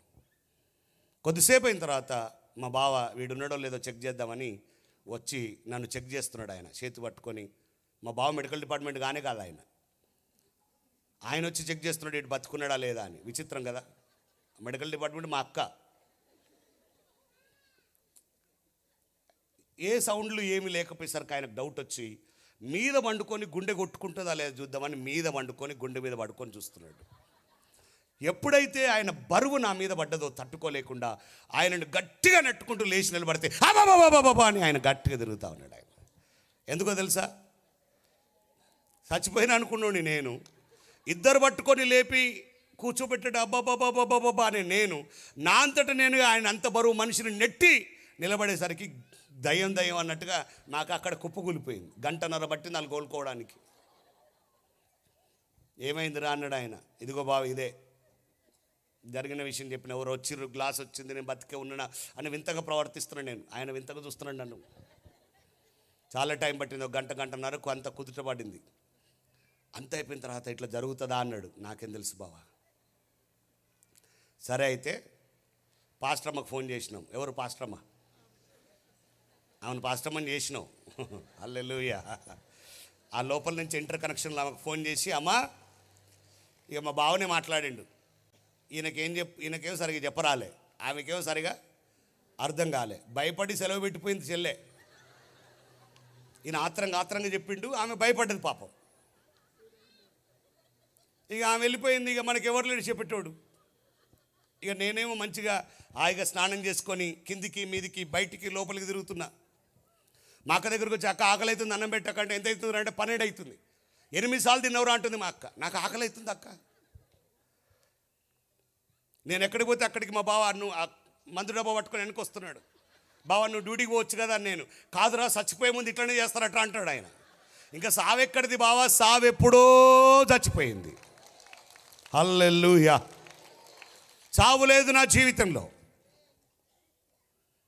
3 రోజులు అయినాక బలవంతంగా రే ఒకసారి వెళ్దాం రా అని మళ్ళీ డాక్టర్ దగ్గర తీసుకుపోయాడు. ఈ డాక్టర్ మాకు ఆస్థాన డాక్టర్ ఆయన. అందులో మా అక్క స్టాఫ్ కూడా కదా. వెళ్ళగానే ఆయన ఆశ్చర్యంగా చూస్తున్నాడు. వీల్ చైర్లోనో లేకుంటే స్ట్రెచ్చర్ మీదనో రావాల్సిన నేను నడుచుకుంటూ వచ్చేసరికి ఆయన వింతగా చూస్తున్నాడు, వీడేనా కాదా అని. 3 రోజులలో కొంచెం తేజ్గా అయిన, ఇంకా కొంచెం హుషారు కూడా అయ్యా. వెళ్ళిన తర్వాత మా బావగారు వెళ్ళి ఏదో 2-3 మాటలు ఆయనకు చెప్తే నా దగ్గర నేను చెప్పకముందే కనీసం నన్ను చెక్ చేయకుండా డాక్టర్ మళ్ళీ కొన్ని పరీక్షలు రాశాడు. స్కానింగ్ ఒకటి, బ్లడ్ టెస్ట్లు అవి ఇవి అవన్నీ చేయించుకొని 3 రోజుల తర్వాత వెళ్ళాను. ప్రియులరా, నా జీవితంలో చివరిసారి మళ్ళీ స్కానింగ్కి వెళ్ళాను. అప్పటికి 92 సార్లు అయింది నాకు scanning. This is lost time in my life. చివరిసారి నా జీవితంలో. ఆ రిపోర్ట్స్ అన్నీ తీసుకొని వెళ్ళాం. 3 రోజులకు వచ్చాయి. డాక్టర్ ముందు కూర్చున్నాం. ఇంకా 3 రోజుల్లో ఇంకా హుషారైనా.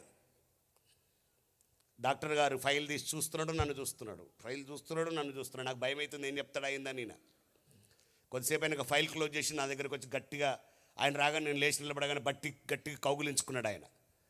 6 ఫీట్లు, మనం 3 ఫీట్లు. గట్టి కౌగులించుకుంటూ ఊపిరి ఆడతలా. ఏమైంది సార్ అని అడిగిన నేను. ఏమైంది సార్ అంటే, అరే నిన్ను ఏ డాక్టర్ బాగా చేసిండ్రా, ఆయనను మన హాస్పిటల్లో పెట్టుకుందాం అంటున్నా ఆయన. అసలు ఏమైంది సార్? ఏమవడమైందిరా, నీ రిపోర్ట్స్ అన్నీ నార్మల్. మెదడులో గడ్డ లేదు, కణితి లేదు. ఆ దేవుణ్ణి రాత్రి ప్రకటిస్తున్నాను. నీ బ్రెయిన్ ఐక్యూ చెక్ చేస్తే చిన్న పిల్లలకుండే ఐక్యూ ఉంది నీకు. ప్రియులారా, ఇది జరిగి 28 సంవత్సరాలు ఇంకా నేను సజీవంగానే ఉన్నాను. హల్లెలూయా. అందుకే అబ్రహాము, ఇస్సాకు, యాకోబు, ఈ బెంజమిన్ దేవుడే దేవుడు, మరొక దేవుడు లేడు. ఆయన నామమునకు స్తుతి కలుగును గాక. దేవుడు నాకు చక్కటి భార్యను, 2 పిల్లల్ని, మంచి సంఘమును, అనేక మంది నాయకులను, మంచి బైబిల్ కాలేజీని, రకరకాలైన పరిచర్యలను దేవుడిచ్చి బలంగా వాడుకుంటున్నాడు. ఇంకా నేను బ్రతికే ఉన్నాను. నన్ను బ్రతికించిన దేవుడి కొరకు బ్రతకాలని కోరుకొని ఆయన నామంలో ముందుకెళ్తున్నాను. మీరు చెప్పండి, నన్ను ఎవరు మార్చారు? మనుషులు మారిస్తే మారే వ్యవహారము కాదు కాదు కాదు. ఆ దేవుడే నీ దేవుడు కూడా, మనందరి దేవుడు ఒక్కడే. కాబట్టి రాత్రి ఆయనను విశ్వసించిన వాడు రక్షించబడతాడు. రండి ప్రార్థన చేసుకుందాం. మోకరించగలిగితే మోకరించండి, లేదా నిలబడండి. ఎలాగైనా సరే నేను ప్రార్థన చేయాలని ఆశపడుతున్నాను. ఆయనకు పక్షపాతం లేదు.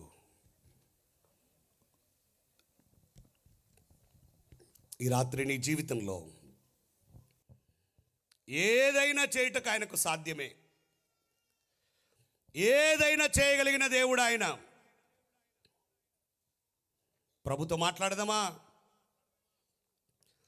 నీవు లేని జీవితము శూన్యమే యేసయ్యా, నీతో నేనుండుటయే నాదు జీవితా వాంఛయ్యా. నీవు లేని జీవితము శూన్యమే యేసయ్యా, నీతో నేనుండుటయే నాదు జీవితా. నీ ప్రతిష్ట కలిగుండుటకు, నీ స్వాస్థ్యముగా జీవించుటకు, నీ ప్రతిష్ట కలిగుండుటకు, నీ స్వాస్థ్యముగా జీవించుటకు, నీ ఆత్మశక్తి ఆత్మతో నన్ను నడుపుమయా. నీ ఆత్మశక్తి కావాలయ్యా, ఆత్మతో నన్ను నడుపుమయా. జీవించలేనయ్యా, మరణించలేనయ్యా, జీవించలేనయ్యా, మరణించలేనయ్యా. నీవు నాలో లేకుండా, నీలో నేను లేకుండా, నీవు ఆమేన్, నీలో నేను లేకుండా నీలా మారాలయ్యా, నీతో ఉండాలయ్యా, నీలా మారాలయ్యా.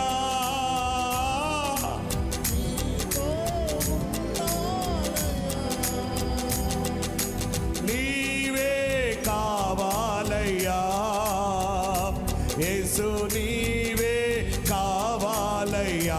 అడుగుదాం అందరం. నీవే కావాలయ్యా యేసు, నీవే కావాలయ్యా. జీవించలేనయ్యా, మరణించలేనయ్యా. నీవు నాలో లేకుండా, నీలో నేను లేకుండా, నీవు నాలో లేకుండా, నీలో నేను లేకుండా, పాప సహిత లోకములో పాపమే లేకుండా, నీలానే జీవించుటకు, నీ మాదిరిగా నేనుండుటకు, పాప సహిత లోకములో పాపమే లేకుండా, నీలానే జీవించుటకు, నీ మాదిరిగా నేనుండుటకు, నీ చిత్తమునే చేయుటకు, నీ ఇష్టములో నేనుండు. ఆమేన్. నీ ఇష్టం మందిరములో నుండుటకు నీ ఆత్మశక్తి కావాలయ్యా. ఆత్మతో నన్ను నడుపుమయ్యా. ఆత్మశక్తి కావాలయ్యా. ఆత్మతో నన్ను నడుపుమయ్యా. అందరం నీ ఆత్మశక్తి కావాలయ్యా. ఓరి బల దురికమ శలదర ఇది కందురి మశకతు రికలదర. నీ ఆత్మశక్తి ప్రభా ప్రతి ఒక్కరిని మీరు ముట్టండి నాయన. ప్రభా మీరు తాకి స్వస్థపరచండి అయ్యా. రక్షణ లేని వారు రక్షించబడాలి. బలహీనులు బలపరచబడాలి. మాంత్రిక క్రియలు, అంధకార శక్తులు, చీకటి శక్తుల ప్రభావం యేసు క్రీస్తు నామములో కొట్టివేస్తున్నా. ఆత్మశక్తి కావాలయ్యా. ఆత్మతో నన్ను నడుపుమయ్యా. నీ ఆత్మశక్తి కావాలయ్యా. ఓ రబల దురిమ శరదర. దేవాని సన్నిధి, దేవాని ప్రసన్నత, దేవాని ప్రత్యక్షత ప్రతి ఒక్కరిని తాకునుగాక. లోర్డ్ హీల్. ఈ ప్రజలను ముట్టండి. ప్రతి దురాత్మ శక్తుల ప్రభావం నుండి, ప్రతి అంధకార శక్తుల నుండి ప్రజలు విడుదల పొందుదురుగాక. అయ్యా ఈ రాత్రి నీ రక్షణ కార్యాలు జరుగునుగాక. కేవలం భౌతిక ఆశీర్వాదాలు కాదు, రక్షణ కార్యాలు నీ బిడ్డల జీవితాల్లో జరిగించమయ్యా. ఓ రమాధురి కమశందర. హోలీ హోలీ హోలీ. అయ్యా నీ మహిమ మేఘం నీ కందురి మశందర.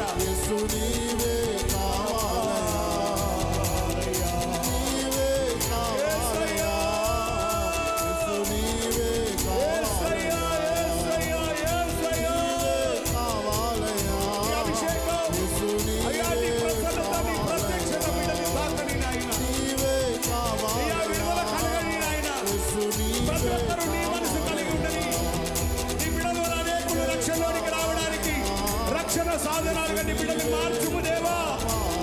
హల్లెలూయా హల్లెలూయా హల్లెలూయా.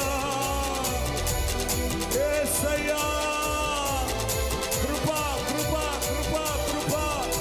నీ కృప కలుగునుగాక. కృప కలుగునుగాక. కృప కలుగునుగాక. కృప కలుగునుగాక. ఓ నిమక తురి మశలద రబక తురి. హల్లెలూయా.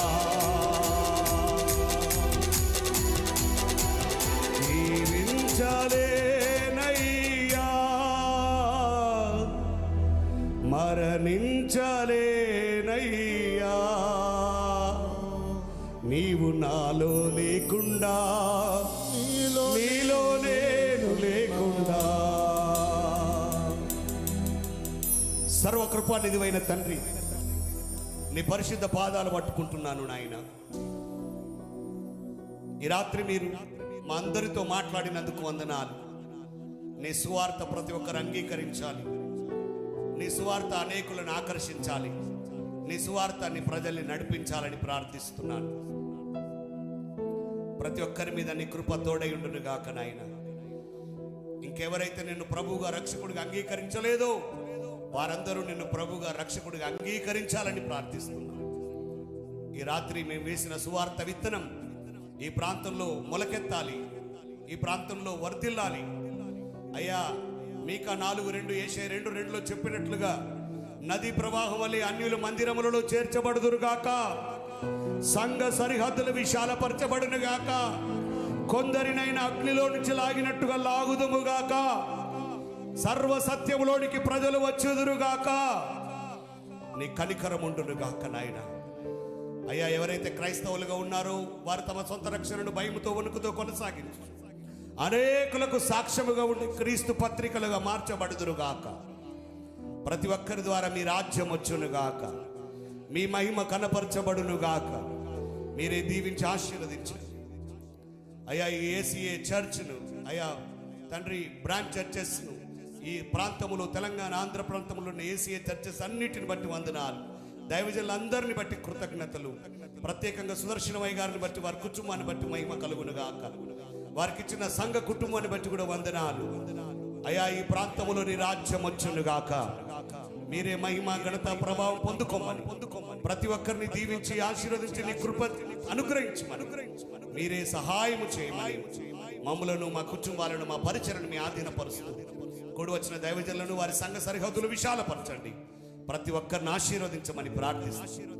ఈ రాత్రి మాట్లాడిన ప్రతి మాట నీరు కట్టి ఫలింపు చేయమని నీ చిత్తంలో స్థిరపరిచి మీరు గొప్ప చేయబడాలని యేసుక్రీస్తు నామములో పరిశుద్ధాత్మ దేవుని సమక్షంలో అడిగి ప్రార్థించి రేపటి కూడిక కొరకు కూడా మొరపెట్టి వేడుకుంటున్నాం పరమ తండ్రి.